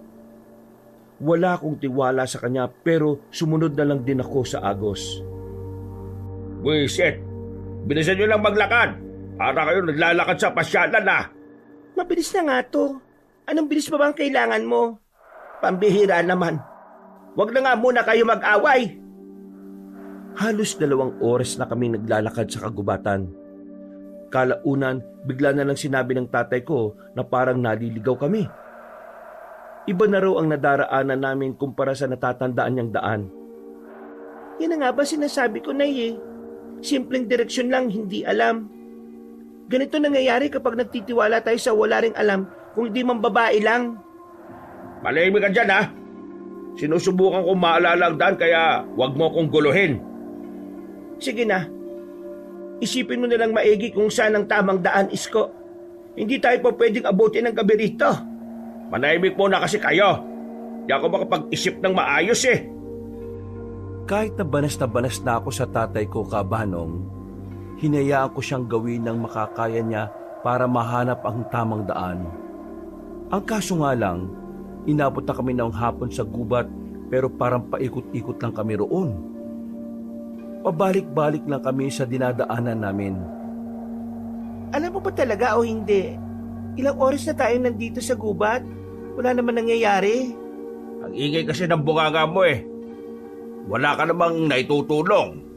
Ang sabihin mo, nagbida-bida ka lang talaga pero hindi mo naman talaga maalala kung saan. Dapat, hindi ka na lang sumama. Ang dami mong reklamo. Ano ba? Tama na. Sasapit na ang gabi. Dapat mas mag-isip tayo ng paraan kung paano tayo makakaalis dito. Nay, sumama ka sa akin. Ako ang hahanap ng daan. Huwag na nating ipaubaya sa kanya kasi mas lalo lang tayong naliligaw eh. O sige, bahala kayo sa buhay nyo. Tignan lang natin kung may magawa kayo kapag nakasalubong ninyo yung mga aswang. Ako may dala ko. Kaya kong protektahan ang sarili ko. Bigla na lang niyang pinakita sa amin ang hawak-hawak niyang kutsilyo. Sa puntong ito, parang natunaw agad ang tapang ko. Naisip ko lang kasi na baka kapag napuno sa akin si tatay, bigla na lang niya akong undayan. Hindi ko maiwasang hindi mag-isip ng ganon matapos ang lahat ng pananakit niya sa amin. Anak, hindi tayo pwedeng lumayo sa tatay mo. Wala tayong kalaban-laban sakaling makadaupang palad natin ang mga nilalang na yon. Napabuntong hininga na lamang ako. Noong mga sandaling yon, ay kinain ko na lang din ang pride ko. Inisip ko na lang din na pwede mapakinabangan ng daladalang patalim ni tatay.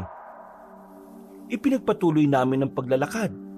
Pero kagaya pa rin ng mga naunang oras, wala pa rin kaming narating.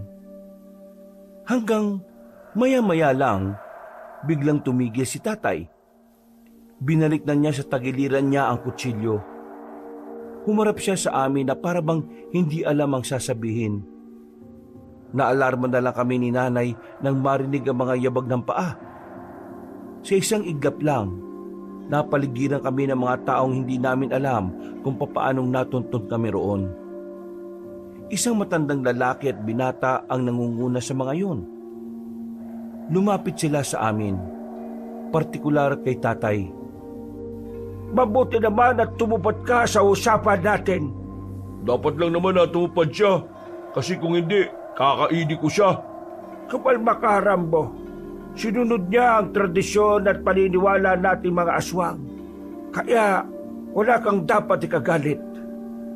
Pananagutan niya ang kapatid mo at magiging kagaya natin siya. Sandali lang. Wala sa usapan natin na magiging kagaya niyo ako. Ang usapan lang natin, dadalhin ko ang 2 alay ko at mananagutan ko siya. Hindi niyo ako papatayin at mananatili akong tao. Kasama sa aming kultura na kailangan mo maging aswang din. Hindi ka maaaring ikasal at maging asawa ng anak ko kung ikaw ay isang tao lang. Wala yun sa usapan natin. Teka lang, ano ba nangyayari dito, Tay? Ano to? Bakit kinakausap mo itong mga aswang na ito? Rambo, ipaliwanag mo nga sa isang yan kung ano ang ginawa ng kanyang ama. Binuntis niya ang nag-iisang babae sa angkan namin. Bilang pagsunod sa tradisyon at kultura ng mga aswang, kailangan niyang panagutan ng kapatid ko. Kailangan niya maging kagaya namin. At kailangan niya magdala ng 2 tao bilang alay at handog sa angkan ng binuntis niya. Kaya kayo 2, magpaalam na kayo sa mundong ito. Napakawalang hiya mo talaga, Tay. Kaya pala pabalik-balik lang tayo sa gubat na ito para ipagkanulo mo kami sa mga halimaw na yan. Isko, paano mo nagawa ito sa amin? Hindi ko inakala na hahantong ka sa ganito. Wala na ba talaga kaming halaga sa'yo, Isko? Ha? Wala naman talaga kayong halaga sa taong to eh. Biruin mo, iaalay niya kayo para lang mabuhay siya. Isasakripisyo niya kayo dahil sa katarantaduhan na siya ang gumawa. Napakawalang kwento mo talagang ama kahit na kailan. Buhay ka pa, pero yung kaluluwa mo sinusunog na sa impyerno. Sana hindi na lang ikaw napangasawa ni nanay. Para hindi ikaw naging tatay ko. Diyos, drama. Puro drama. Gusto niyong sagutin ko ang tanong ninyo? Oo, wala kayong halaga sa akin. Kaya lang naman ako naging ama at asawa kasi itong si Merna, mapilit sa akin eh. Patay na patay. Wala na ako magagawa eh. Kaya ayun, hindi ko naman inakala na tagal kami. At saka, kailangan ko rin naman ng mag-aasikaso sa akin kaya pinatos ko na. Isang malakas na sampal ang binigay ko sa kanya, Kabanong. Sa lakas ng sampal ko, ay muntikan pa siyang matumba. Nasalo siya na matandang aswang sa gilid niya. Gulat na gulat siya sa ginawa ko. Suktulan na kasi talaga ang galit ko noon. Hindi ko matanggap na ganun lang pala ang tingin niya kay nanay. Sasampalin ko pa sana siya uli pero inawat na ako ng lalaking aswang. Nahawakan niya ang kamay ko. Naramdaman ko naman kung gaano kalamig ang kanyang palad. Ama na, pare-pareho lang kayo madadrama. Sige, dali na ang 3 yan. Teka, bakit pati ako? Malamang, makatakasan mo ang anak ko eh. Tingin mo ba pag nagbigay ka ng 2 tao matatapos na ang atraso mo? Hindi. Kailangan mo maging isa sa amin. Teka, sandali lang. Wala na kaming nagawa ng sapilitan na kaming dakpin. Kahit na anong sigaw ko ay walang nakakarinig sa amin para tulungan kami. Habang kinakaladkad niya kami, unti-unting lumaki ang pagkamuhi ko sa tatay ko. Kung meron lang akong pagkakataon para burahin siya sa mundo, ginawa ko na noong mga oras na yon. Ang kaso, wala. Wala kaming magawa. Kawalan ng pag-asa ang nararamdaman ko noon. Takot, kilabot sa ideyang mga aswang ang kasama namin. Makalipas lang ang mahigit 1 oras, nakarating na kami sa isang liblib na baryo. Narinig ko na halos lahat ng taga roon ay puro mga aswang. Ipinasok nila kaming 3 sa isang silid. Kasama namin si Papa na ilang naman sa amin.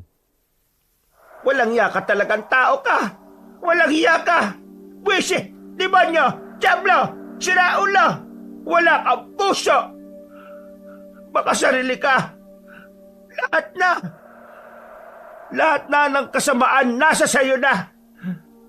Paano mo ito nagawa sa amin, Isko? Pwede ba? Tama na nga yung drama ninyo. Sinusumpa kita, Isko.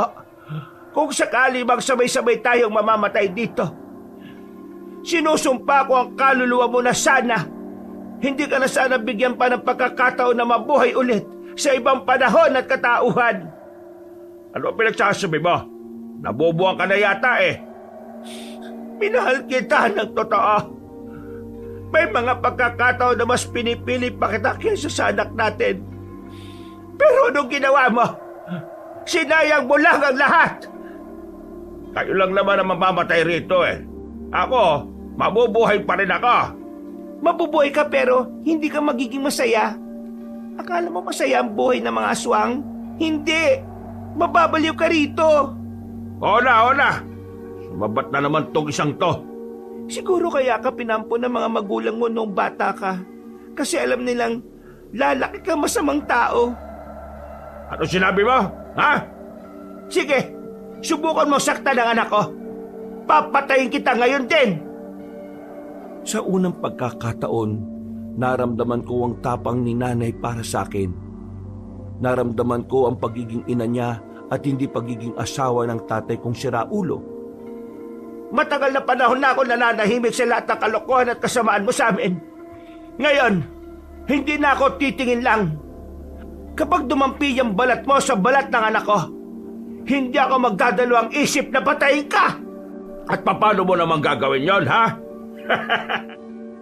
Hindi mo alam kung ano ang kayang gawin ng taong punong-puno ng galit, Isko. Wala kang alam! Sa puntong yun ay nakitaan ko rin ang kaba ang tatay ko. Kahit ako rin naman, nabibigla sa mga sinasabi ni nanay. Nasanay kasi akong tahimik lang siya, mahinhin at mababa ang boses. Pero sa mga oras na yon ay ibang ina ang nakikita ko. Isang ina na handang gawin ng lahat para sa kanyang anak. Tuluyan ang natameme si tatay noong mga oras na yon. Tila nakaramdam na ito ng takot kay nanay. Samantala, nagtabi na lang kami ni nanay sa sulok. Habang ang tatay ko naman ay nasa gilid ng pinto. Naghihintay na magbukas. Hindi ko alam kung anong oras na nun, pero bigla na lang dumating ang aswang na si Rambo. Kasama niya pa ang ibang aswang. Amoy na amoy namin ang masangsang na amoy na nagmumula sa ibang aswang na kasama ng lalaki. Ikaw, lalabas ka. Pupuntahan mo ang kapatid ko. Hihingi ka ng tawad at susumpa na magiging asawa mo siya. Pwede bang maging tao na lang ako? Ayoko talaga maging aswang eh. Wala kang karapatan na umayaw. Ginusto mo to eh. Kaya tanggapin mo kung anong kultura ang meron kami. Dahil kung hindi, isasama ka lang namin sa ihahanda namin para sa paparating na pista. Diyos ko naman oh. Pwede naman natin yata pag-usapan to. Gawin niyo na lang akong tao at kukuha pa ako ng mas maraming tao para ialay sa inyo. Saka mo na gawin yan kapag aswang ka na rin. Sige na, kunin na ito. Sandali pang tumingin sa amin si tatay, pero sinamaan lang namin siya ng tingin ni nanay. Nang kukunin na siya ng mga aswang, unti-unti nang dumaloy ang mas matinding kaba sa sistema ko. Sinubukan ko makapag-isip kung papaano kami tatakas doon. Pero kapag tinitingnan ko ang silid na kinalalagyan namin, nawawalan ako ng pag-asa. Merong bintana pero maliit at bakal pa ang nakaharang. Ang pintuan naman, bakal din. Tapos may nagbabantay pa sa labas. Anak, kapag nagkaroon ka ng pagkakataon para tumakas, mauna ka na. Bakit ako mauna? Kailangan dalawa tayo ang makalabas dito. Alam naman natin pareho na hindi ko na kayang takbuhan. Magiging pabigat lang ako sa iyo. Kaya mas mainam na mauna ka. Hindi. Ikaw na lang ang meron ako. Kaya kahit na anong mangyari, gagawin kong lahat para magkasama tayong makakaalis dito. Pero sa ngayon, hindi ko alam. Ang hirap. Mamaya, Baka kunin nila tayo. Narinig ko kanina na may iba pang tao ang kinuha nila. Marami tayong gagawing alay. Kapag kinuha tayo, gagawa ko ng paraan para makatakas ka. Nay, sinabi ko naman sa inyo, hindi ko aalis na mag-isa. Anak, makinig ka. Kung hindi makakatakas ang isa sa atin, para na rin nating pinanalo ang mga aswang. Kailangan may isang makakalabas para makahingi ng tulong. Alam kong hindi ako naging ina sa iyo sa loob ng mahabang panahon. Kaya sana sa pagkakataong ito, hayaan mong gawin ko ang responsibilidad ko bilang nanay mo. Napalunok na lang ako ng laway, Kabanong. Dahil sa totoo lang, hindi ko talaga kayang isipin na may iwan siya. Dahil sa tsansang pagbalik ko, ay wala na siya. Mas lalo lang akong nababahala. Pero kinailangan kong pagkatiwalaan si nanay. Dahil sa huli, napagtanto ko na yun ang pinakamagandang gagawin niya kaysa mamatay na lang kami ng walang saysay. Ano ginagawa niya? Nagsisimula na ba kayo magplano kung paano kayo tatakas? Kung sino ka man, sana hiya mo na lang kaming mabuhay. Biktima lang din kami rito ng kagagawa ni Isko. Wala kami kasalanan sa inyo. Nagmamakaawa ko sa iyo. Alam mo kasi, ganito yan. Maraming aswang dito sa atin. May masasama, may mga walang pakialam sa mga tao. At kami yon. Ang kaso nga lang, dinungisan ng asawa mo ang anak ko. Pero dahil meron kaming tradisyon at kulturang sinusunod, hindi namin siya papaslangin. Kapalit noon ay kayo. Hindi namin pwedeng sirain ang mga paniniwala namin para lang sa mga taong una pa lang ay sagabal na sa pamumuhay namin mga aswang. Ganito ba talaga mga aswang? Masasama? Siguro totoo yung kumakalat na balita na nangunguha kayo ng mga hayop, pati na rin ng mga tao. Totoo yan. Masasama kami. Halang ang mga kaluluwa namin. Kaya nga kahit na anong pagmamakaawa ninyo, wala na rin kayong mapapala. Nandito lang ako para sabihin sa inyong bukas ng gabi. Gagawin na namin kagaya namin ng matandang yon. Wala na kaming pakialam sa taong yon. Kahit gutay-gutayin nyo ang katawan, wala na akong pakialam. Kami, kailan nyo gagawing alay? Bakit ko naman sasabihin? Kapag sinabi ko, di mas lalo kayong gagawa ng paraan para makatakas. Bago lumabas sa matandang aswang na yon, tumingin pa siya sa akin ng nakakaloko. Makalipas lang ang ilang minuto, may dumating na naman ng mga aswang at kinuha nila kami. Sa pagkakarinig ko, ay isasama na nila kami sa ibang tao na nakabilanggo doon. Habang kaladkad nila kami, napadaan kami sa parang kusina. Masuka-suka kami ni nanay, doon kasi niluluto ng mga aswang ang mga pagkain nila gamit ang karne ng mga tao. Nakikita rin namin na kung saan-saan lang nakalagay ang mga parte ng katawan ng mga taong kinarne nila. Hindi ako makapaniwala sa mga oras na yon. Akala ko dati sa mga palabas ko lang nakikita yon. Pero saksi kami mismo na pwede rin palang mangyari yon sa totoong buhay. Nagulat na lang ako nang biglang sinipa ni nanay ang aswang na may hawak-hawak sa akin. Dahil sa lakas ng pagkakasipa ni nanay ay nabitiwan ako ng aswang. Sinamantala ko na ang pagkakataon. Kumaripas ako ng takbo. Nanghahabulin naman ako ng isang aswang. Nakita ko pang hinawakan ni nanay sa binti yun. Iyak ako ng iyak habang tumatakbo papalayo. Pero wala akong magawa dahil yun na lang ang tanging paraan para magkaroon kami ng pag-asa. Dahil sa madilim na rin ang ibang parte ng lugar, nakaalis ako nang walang nakakapansin. Narinig ko pa na naalarma na ang mga aswang dahil sa pagkawala ko. Habang ako naman, dali-daling tumakbo paalis hanggang sa makalabas na ako roon. Narating ko ang bahay namin. Dito ko napagtanto na malapit lang pala ang baryo ng mga aswang sa aming tinutuluyan. Hoy! Enteng! Ano nangyari? Bakit hindi na kayo bumalik? Tulungan mo ko. Kinuha kami ng mga aswang. Si nanay naiwan pa ron. Ako lang ang nakatakas. Gagi! O sige, pero sumama ka muna sa akin. Magpapasama tayo kay Balong. Wala na tayong oras. Nasa panganib ang buhay ni nanay. Oo, alam ko. Pero wala tayong magagawa kung dalawa lang tayong pupunta ron. Kailangan natin ng mga kasama. Huwag ka mag-alala. Si Balong at ang mga tsuhi namin, tutulungan nila tayo. Kahit na papaano ay lumiwanag ang pag-asa para sa akin. Agad kaming bumiyahe gamit ang motorsiklong daladala ni Enteng.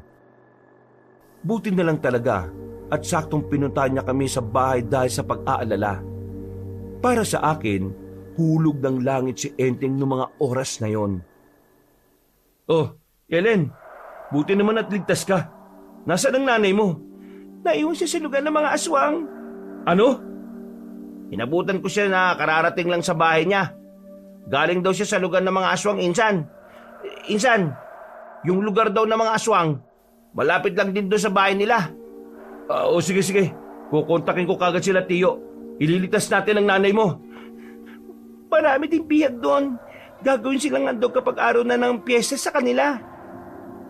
Hindi nagsayang ng oras si Balong. Agad niyang kinausap ang mga tiyuhin nila. Kalahating oras lang, dumating ang mga tiyo nila na armado na. Para silang mga rebelde na handang sumabak sa labanan. Meron pa nga mga panyo sa noo. Huwag kayong mag-alala. Ito mga tiyuhin ko, mga dati silang army. Kaya marurunong ang mga yan. May liligtas nila ang nanay mo. Enteng, dito ka lang. Bantayan mo si Ellen. Gusto kong sumama. Nag-aalala ko kay nanay eh. Hindi na. Kami na lang. Ituro mo na lang kung saan. Kami na ang bahala. Hindi ka pwedeng sumama. Pasensya na pero mas makakagalaw kami ng maayos kung wala kaming inaalala na iba. Ellen, tama siya. Dito ka na lang. Ipagdasal na lang natin na sana maging matagumpay sila sa pagsagip sa nanay mo at sa iba pa. Pero Magtiwala ka sa amin. Napatango na lang din ako noon, Kabanong. Napagtanto ko na magiging pabigat lang ako kapag sumama pa ako sa kanila. Umalis sila at kaming dalawa na lang ni Enteng ang natira sa bahay ni Balong. Kung kailan nasa panganib ang buhay ko, saka pa nawalan ng tao sa kanila. Kahit kasi kasama ko si Enteng, hindi pa rin mapalagay ang kalooban ko. Ellen, pwedeng umidlip ka muna. Alam kong pagod ka na eh. hindi ako makakatulog. Hanggat hindi sila nakakabalik na kasama si nanay, hindi ako makakatulog nito. Eh, ikaw ang bahala. Pero, anong itsura ng lugar ng mga aswang? Magulo, mabaho, lahat na nandun nakakatakot. Ang kusina nila, nagkalat ang mga karne ng tao. Ang mga parte ng katawan, makikita mo lang sa kung saan-saan. Masusuka ka kapag nakita mo ron mismo. Ramdam ko takot mo, Ellen. Huwag ka mag-alala. Hindi kita pababayaan dito. Ngumiti na lang ako sa kanya ng pilit. Pero ang totoo, walang puwang sa kalooban ko ang pagiging matatag ng oras na yon. Maya-maya'y may narinig silang kalusko sa gilid-gilid. Ano yun? Shh! Huwag ka maingay. Muli na namang nabuhay ang kilabot sa sistema ko, Kabanong. Naramdaman ko na naman ang presensya ng mga aswang. Kaya naman, dinampot ko kagad ang nakita kong bote sa gilid. Si Enteng naman, kinuha agad ang itak. Magandang gabi. May tao ba dyan? Malamang meron. Kaya nga ako nandito eh. Hindi kami sumasagot. Nasa likuran lang ako ni Enteng. Maya-maya pa, naalog na ang pintuan dahil pilit itong binubuksan ng nasa labas. Alam kong nandiyan ka sa loob, babae ka. Amoy na amoy kita. Akala mo siguro porque nakatakas ka eh, hindi na kita mahanap. Sa aming mga aswang, ako may pinakamabangis na pang-amoy. Kaya walang kwenta yung pagtatago mo dyan. Kung ako sa'yo, lumabas ka na dyan. dahil hindi pwedeng kulang ang handog ng tatay mo. Manahimik ka! Hindi mo makukuha ang babaeng to. Mahal to ng pinsan ko, no? At ang sabi ng pinsan ko, patapos lang ang lahat ng ito, liligawan niya to. Kaya hindi to pwede mapunta sa'yo. Ano ka ba? Ano ba pinagsasabi mo? Ay, sorry. Nadulas lang ako. Nakakatuwa naman dahil may pag-ibigan pa pala ako mahahadlangan. Pero wala akong pakialam. Gigibay ko na tong pintuan na to. Gibain mo! Gigibain ko rin ang mukha mo! Mas lalo pang lumakas ang pag-alog sa pintuan. Hanggang sa ilang sandali lang ay tuluyan na nga itong nagiba. Bumungad sa amin ang isang lalaking matangkad. May nakakalokong ngiti, namumula mga mata at kulubot ng bahagya ang muka. Ellen, sa likod ka lang. Tumakbo ka kagad kapag nahawakan ko siya, ha? Kuha mo? Kakayanin mo ba siya? Wala ka bang tiwala? Hoy, lalaki. Bigyan mo sa akin ang babaeng yan. Kung ayaw mong pati ikaw karnihin ko. Dami mo namang salita. Gawa agad! Sus! Noong mga oras na yon, alam kong pinipilit lang ni Enteng na maging matapang. Nararamdaman ko sa boses niya na natatakot din siya. Pero nagulat na lang ako nang bigla niyang lapitan ng lalaking aswang. Tinaga niya yon ang hawak niyang itak. Ang kaso nga lang, nahawakan ng lalaki ang kamay niya at naagaw ng walang kahirap-hirap ang itak. Lakas naman ang loob mong lampa ka. Sinuntok ng aswang na yon si Enteng. Agad na natumba si Enteng at nawala ng malay. Muli, nakaramdam na naman ako ng kawalan ng pag-asa. Lalo na nang makita ko ang tingin ng lalaki. Ngiting tagumpay. Ngiting hindi na niya ako pakakawalan. Makulit ka. Atay ka ngayon. Wag! Anong wag? Ayaw mo mamatay ang isang to? Sasama na ako sa'yo. Huwag mo na siyang saktan. Wala naman laban yan eh. Nakita mo naman na lampa, di ba? Walang binatbat yan sa'yo. Mabuti naman at alam mo. Halika na, bago pa uminit ang ulo ko. Marana akong naglakad sa kanya. Bawat hakbang ko ay parang hinaatid ko na naman ang sarili ko sa impyerno. Nang mahawakan na niya ako sa braso, naramdaman ko na naman ang lamig ng kamay niya. Bagay na nakakadagdag sa kilabot ko. Alam mo bang dahil sa ginawa mo, nagalit ang tatay ko? Pag-iinitan niya ang nanay mo. Wala siyang kasalanan. Huwag niyo siyang paghirapan. Huwag mo sabihin sa akin yan. Doon kay Airpat. Kung ako lang masusunod, pinakain ko na sa sigbin niyang nanay mo Buti na lang mabait ako. Hinila na niya ako palabas. Maigpit ang pagkakahawak niya. Kahit tangkain kong tumakbo ay hindi rin ako magtatagumpay. Kung hindi lang sana sira ulong tatay mo, di sana... Walang yaka. Bitiwan mo ko. Pagharap ni Rambo sa likuran, tinamaan ito ng taga sa bandang leeg. Agad na sumirit ang dugo ng aswang. Gumewang-gewang ito. Sinamantala naman ni Enteng ang pagkakataon para kunin ako. Sabay kaming tumakbo ng mabilis. Hindi ko na alam kung namatay ba o hindi ang aswang. Ang nasa isip na lang namin noon ay kailangan naming makalayo. Teka. Penga muna. Itihingal na ako Akala ko hindi ka na magigising. Ano ka ba? Acting lang yun. Uy, ikaw narinig ko mga sinabi mo kanina Ano ka ba? Acting lang din yun. Para di ka naman niya saktan. Pero salamat Muntik na ako ron. Sana naman napuruan ko siya. Putik na yan. Hindi talaga ako mananalo dun Parang kakaibang aswang yun. Ano nang susunod natin gagawin ngayon? Aba, hindi ko rin alam. Lahat sila, Tiyo, kasama ni Balong Huwag ka mag-alala. Gagawin ko makakaya ko para hindi ka makuha ng mga aswang. Maraming salamat, Enteng Nadadamay ka pa dahil sa akin. Nako, ngayon ka pa yata nahiya Halos kalahating oras din kaming nakatago sa gilid ng truck. Nang masiguro naming hindi na kami nasundan ng lalaking aswang, agad na rin kaming lumabas. Ang unang pumasok sa isipan namin pumunta sa bahay nila Enteng. Marami kasing tao roon. Nagbabaka sakali kami na matutulungan nila kami. Ang kaso nga lang, naglalakad pa lang kami papunta doon.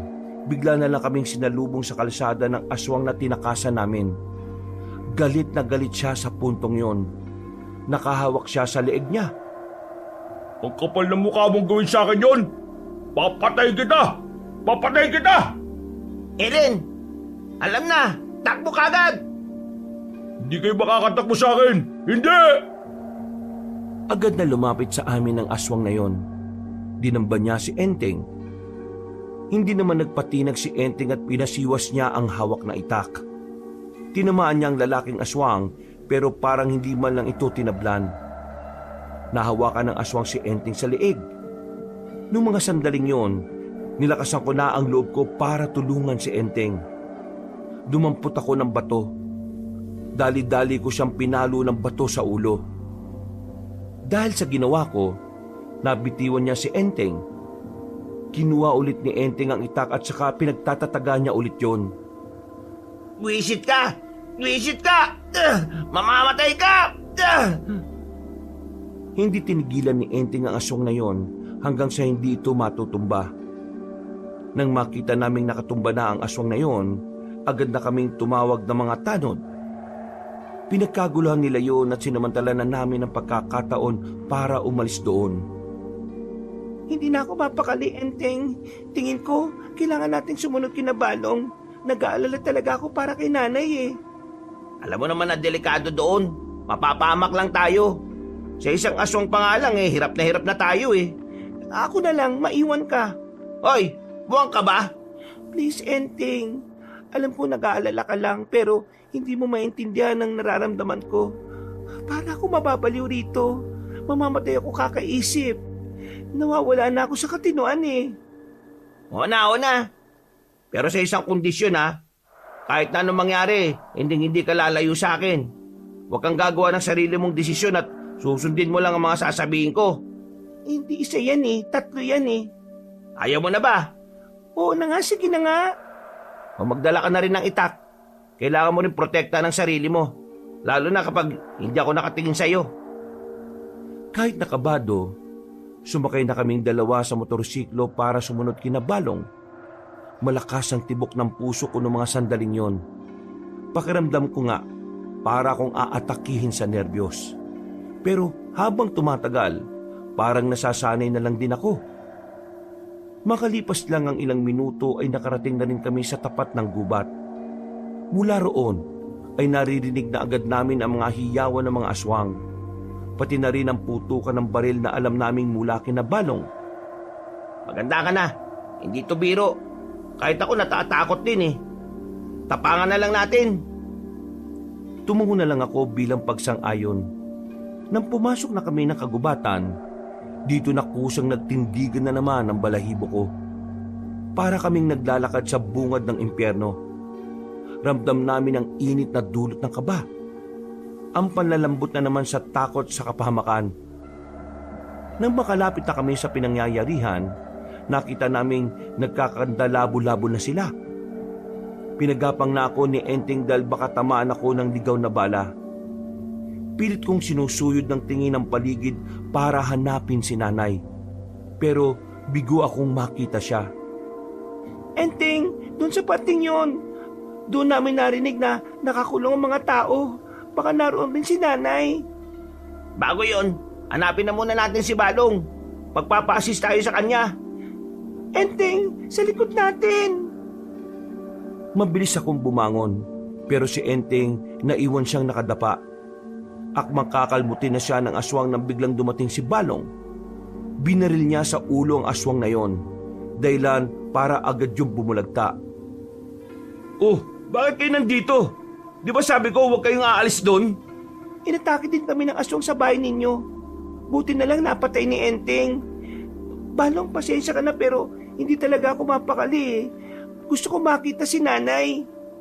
Hindi pa namin sila nahanap. Wala na sila sa kulungan eh. Parang inilipat sila sa ibang lugar. Pero ramdam ko na malapit lang yun dito. Insan, sabi nito may leader daw ang mga aswang Nakita niyo na ba? Hindi pa nga eh. Pero sumama na kayo sa akin. Hahanapin natin si Aling Mirna. Medyo lumakas na rin ang loob ko nang makasama na namin si Balong. Dumaan kami sa madilim na bahagi ng lugar na yon. Hindi pa man kami nakakalayo, meron ng aswang na humarang sa amin.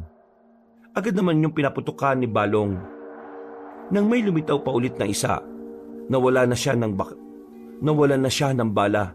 Kaya inagaw ni Balong ang itak kay Enteng. Tinaga nito ang aswang at matagumpay naman na niyang napas lang yon.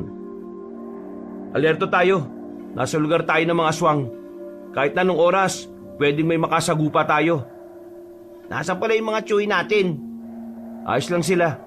Nandyan sa kung saan-saan. Hindi natin kailangan mag-alala sa kanila. Sanay na sanay sila sa mga ganitong gulo. Ang hanapin natin ngayon ay yung kulungan ng mga bihag. Naglakad na kami ng naglakad hanggang sa meron na kaming nakitang kabilang pares ng tsinelas ni nanay. Sinundan namin kung saan ang maaaring direksyon na dinaanan ng nanay ko. Hanggang sa hindi na namin napapansin na unti-unti na pala kaming napapalayo sa labanan. Masukal na ang lugar na napuntahan namin. Dahan-dahan lang Sumenya si Balong na huwag kaming lalapit agad. Naramdaman kasi namin na may gumalaw sa likuran ng puno. Nakahanda ang itak namin. Nang sumenyas na si Balong, saka namin nilapitan ang likuran ng puno. Nakita namin doon si nanay. Nakaupo habang yakap ang sariling tuhod. Takot na takot. Hindi alam ang gagawin. Naiyak kagad ako. Lalo na nang mataranta siya at akalaing mga aswang kami. Nay, ako to si Ellen, yung anak mo. Ellen, anak. Diyos ko. Buti naman at ligtas ka. Huwag na kayo matakot, Nay. Aalis tayo rito. Kailangan na po natin bilisan. Baka, Insan, paparating na sila. Insan, sige, samahan mo sila. Ano naman ang gagawin mo? Pambira naman to. Magpapahabol ako sa kanila. Iibahin ko ang direksyon nila para hindi kayo maabutan. Dali na! Pero delikadong gagawin mo, baka mapahamak ka. Sige na! Mas magiging masaya ako kapag nakaligtas kayo mag-ina. Tara na, Ellen. Alam niya ginagawa niya. Hindi na lumingon pa si Balong. Tumakbo na siya pasalubong sa mga aswang. Habang kami naman ay agad na ring umabante. Nagmamadali naming tinawid ang malakas na ilog. Buti na lang at meron kaming lubid na nakapitan doon. Aling Mirna, ayos ka lang? Naninigas ang binti ko. Gilid muna, gilid! Sandali muna naming hinilot ang binti ni nanay. Nang mawala ng pulikat niya ay ipinasa na siya ni Enteng sa likod. Sa hindi inaasahang pagkakataon, nakasalubong namin ang tatay kong si Raulo. Napatigil kami. Agad ko namang itinutok kay tatay ang hawak kong itak. Hindi, wala akong gagawing masama. Gusto ko lang sumama sa inyo, Mirna. Sasama ko. Wala akong mapuntahan eh. Natatakot ako baka may makasalubong akong... Bahala ka sa buhay mo. Kainin ka sana ng aswang. Tara na, umalis na tayo. Nakikiusap ako sa iyo, Mirna. Ellen, isama niyo ako. Kahit ngayon lang. Kapag nakalis na tayo rito, kahit bahala na ako sa buhay ko. Sama lang ako sa inyo, palis dito. Sige na. Manigas ka. Matapos mo kaming ilagay sa alanganin, ngayon hihingi ka ng tulong para sa buhay mo. Iligtas mo ang sarili mo. Kasi kami, ginagawa namin ang makakaya namin para iligtas ang sarili namin. Umalis ka sa daraanan namin kung ayaw mong itaga ko sa iyo to. Ama mo ako. Hindi mo pwedeng gawin sa akin to. Ama? Ang lakas ng loob mong sabihin yan. Ang kapal na mukha mo. Kailan ka pa naging ama sa akin? Kailan ka pa naging asawa kay nanay? Wala akong matandaan. Ngayon, para sa amin ni nanay, ay isa ka nilang mantsa sa buhay namin na gusto na naming burahin. Umalis ka sa daraanan namin kung ayaw mong... Gumala ka sa magulang mo. Napalingon kami sa gilid nang makitang may matandang lalaking lumabas doon. Sumakto pa naman na natatamaan niyo ng sinag ng buwan, kaya kitang-kita ko ang nakangiting matandang aswang. Hernan, sila lang ha. Hindi ako kasama. Di ba magiging manugang mo pa ako? Sila lang. Hindi ako kasama dyan. Tingnan mo, sira ulo ka talaga kahit na kailan. Isa kang malaking duwag. Hindi ka ba nahihiya sa sarili mo? Kalalaki mong tao, tumitiklop ka kagad. Sabihin mo na gusto mong sabihin. Kasi baka ito na ang huli nyo. Di ba, Hernan? Tingin mo bubuhayin ka niyan, Mang Isko? Tinakasan mo siya eh. Nag-traitor ka. Balak mo takasan yung ginawa mong kalokohan sa anak niyang babae. Manahimik ka! Hindi ka kasali rito. Huwag kayong mag-alala. Sabay-sabay kayong mamamatay. Total, sirang-sira na rin naman ang pinag-ahandaan naming okasyon. Kaya ngayon, palalabasin ko na ang mga laman loob ninyo. Biglang humaba ang mga kuko na matandang si Hernan. Napahawak na lang sa braso si nanay at takot na takot. Habang si tatay naman, nauna nang tumakbo. Nagkandadapa-dapa pa yon pero wala itong pakialam. Ni hindi na rin kami nilingon. Nakikiusap ako sa iyo. Palayain mo na kami. Hindi naman kami ang may nagawang kasalanan sa iyo. Ang asawa ko, siya ang parusahan ninyo. Nay, hindi siya makikinig sa inyo. Sarado ang utak ng mga aswang. Kulang sila sa emosyon para unawain ang mga bagay-bagay. Buo na ang desisyon ko. Kakainin ko na lang kayo kaysa hintayin ko pa ang kapistahan. Lumikod kayo. Ako nang bahala sa isang to. Akmang aatake na sana sa amin ang aswang na yon nang biglang may dumating na babaeng aswang. Binangga niya ang matanda. Nalalaki naman ang mata na matandang aswang nang makita ang babae. Siya ang babaeng anak nito. Linda, anak, ano ginagawa mo? Bakit mo ko kinakalaban? Sila ang kalaban natin. Ang mga tao ang mortal nating kaaway. Umiling-iling ang babae. Laking gulat namin nang may ilabas yung parang punyal. Pinukol ng babae ang patalim patungo sa ama niya. Nakita na lang namin na tumarak na yon sa dibdib. Hindi pa nakontento ang babaeng aswang. Kinuha nito ulit ang kutsilyo at pinagsasasaksak ang matanda. Kalaunan, namatay na si Hernan. Huwag kang matakot sa kanya. Hindi gaya ng ibang aswang. Meron siyang mabuting puso. Siya ang nagpatakas sa aming mga bilanggo. Hindi niya gustong ginagawa ng mga kapwa niya aswang. Iba ang isip niya. Parang kagaya ng isip ng sa tao. Kahit hindi siya nakakapagsalita, pinapakita niya ang pagpapahalaga sa buhay ng iba. Miss, patawarin mo sana kami kung ano man ang nagawa sa iyo ng tatay ko. Hindi mo dapat nararanasan yun eh. Maraming salamat din sa ginawa mong pagliligtas sa amin. Tumango-tango ang babae habang sumisinghot. Hindi nagtagal ay umalis na rin yon. Samantala, hindi na kami nagsayang pa ng sandali. Sinimantala naming wala na ang mga aswang na nakasunod sa amin. Tinumbok namin ang daan hanggang sa tumagos na kami sa kabilang baryo. Humingi kami ng tulong sa kanila. Naikwento namin ang mga nangyari. Kaya agad-agad namang nagtungo ang ibang residente para tugisin ang mga natitirang aswang. Naging mahirap para sa amin ang mga nangyari pero kinaumagahan ay nakabalik na rin kami sa baryo namin. Tuluyan ang natalo ang mga aswang. Sugutan man ang mga tiyuhin ni Balong at Enteng, malaki ang pasasalamat ko na wala namang nasawi sa kanila. Pero sa kabila ng tagumpay, hindi pa rin napapanatag ang kalooban ko. Dahil sumapit na lang ang liwanag ay hindi pa rin nagpapakita si Balong. Napalingon ako sa labas ng bakuran namin nang makitang kararating lang ni Enteng. Kasama nito ang isa sa mga tiyuhin nila. Ano? Nahanap na ba si Balong? Wala pa rin eh. Binalikan na namin pero wala talaga. Diyos ko, huwag naman sana napahamak ang batang yon.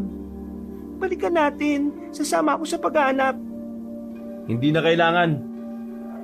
Sabay-sabay kaming napalingon nang marinig ang boses ni Balong. Nakahinga ako ng maluwag nang malaman na ligtas siya. Pero may mangilan-ngilang sugat. Salamat naman sa Diyos at ligtas ka. Bungakala ko may nangyari ng masama sa iyo. Nung hinabol ako ng mga aswang, nagpatangay lang ako sa agos ng ilog.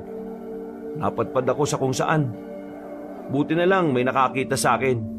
kaya natulungan nila ako. Akala ko talaga bibili na ako ng kape at biskwit para sa lamay mo eh. Diyos ko, ang dami mong sugat. Halika rito, gagamutin natin yan. Enteng, kunin mo nga mga panggamot sa loob. Ginamot ni nanay si Balong. Pagkatapos ay lumipat na muna kami sa bahay nila. Habang sinusubukan namin makarecover sa mga nangyari, tinutulungan naman nila kami na makabangon. Wala na kaming naging balita sa babaeng aswang na tumulong sa amin. Ang pagkakaalam ni Balong, umalis na yon sa probinsya namin. Samantala, nakaligtas din ang ama kong si Raulo. Totoo nga talaga ang kasabihan na matagal mamatay ang mga masasamang damo. Sa dami kasing nangyari, nakabalik pa siya ng baryo nang hindi man lang nasusugatan. Berna! Ellen! Lumabas na kayo dyan! Bumalik na kayo sa bayan at magsimula na tayo ulit! Kalimutan na lang natin ang mga nangyari! Ay! Nasa kalagitnaan kami ng hapunan noon nang marinig namin ang tatay ko. Lumabas naman kami para harapin siya at kausapin. Isko, wala na kaming pakialam sa iyo. Mamuhay ka na ng mag-isa. Kasi yun naman ang gusto mo noon pa, di ba? Kami naman ni Ellen, mabubuhay na rin kami ng sarili namin. Kung umaasa ka pang magiging buo tayo ulit, habang buhay kang aasa, wala na kaming balak na balikan ka. Kaya ko nang mabuhay nang wala ka, Isko. Hindi ba pwedeng pagbigyan nyo naman ako? Pambihira. Tinakuan mo nga kami nung nasa gubat tayo. Pinatunayan mo lang doon na hindi ka karapat-dapat na maging haligi ng tahanan namin. Kaya umalis ka na, bago ka pa mabugbog ng mga nasa likuran mo. Babalyahin ka talaga ng mga yan. Kung mahal mo pa ang buhay mo, umuwi ka na, Mang Isko. Lumingon ang tatay ko sa likuran niya. Hindi niya namamalayan na naroon na pala ang mga tiyuhin ni Balong at Enteng. Sa takot na masaktan ng mga yon, kumakamot na lamang ang ulo nitong umalis. Hindi yun ang huling pangungulit niya sa amin. Halos araw-araw niya kaming ginugulo. At dahil alam naman namin ni nanay na hindi na talaga siya magbabago, nagdesisyon kami na mangibang probinsya na lang. Nagpakalayo-layo kami. Nagpunta kami sa lugar na kung saan hindi na talaga niya kami makikita. Sa ngayon, Kabanong, payapa na kaming namumuhay ni nanay. Nakatira kami sa paupahan na pagmamay-ari din nila Balong. Si Balong naman, nagsimula na rin siyang manligaw sa akin. At makalipas nga lang ng ilang buwan, ay sinagot ko na rin siya. Mula noon, naging masaya na ang buhay ko kasama ng mga taong tunay na nagmamahal sa akin. Wala na ring aswang na nanggugulo sa amin. Ngayon, matatag na naming hinaharap ang mga hamon ng buhay kahit may pait at hirap. Ang mahalaga na lang sa amin ay magkakasama kaming lumalaban. Mga kabangers, mga kayanggaw, si Kabanong po uli. Thank you so much na naman po sa pagsubaybay sa aming napakagandang kwento ngayong araw na ito. Pero kung gusto niyo pa ng isa pang magandang kwento, kung maaari po sana ay bisitahin niyo po yung isang channel ko po, yung Pamela Clamil. Doon po, ako po ay nagnanarrate bilang si Lolo Pael at madalas si Kabanong rin. So sana po ay mag-subscribe rin kayo doon ha, kasi konti pa lang pong subscriber doon eh. Tapos, mag-comment rin po kayo at mag-like. At mas maganda pa nga yan kung isi-share nyo po yung video. So, hanggang sa mga susunod na kwento, ito po ulit si Kabanong nagsasabing, I love you all! Wakas!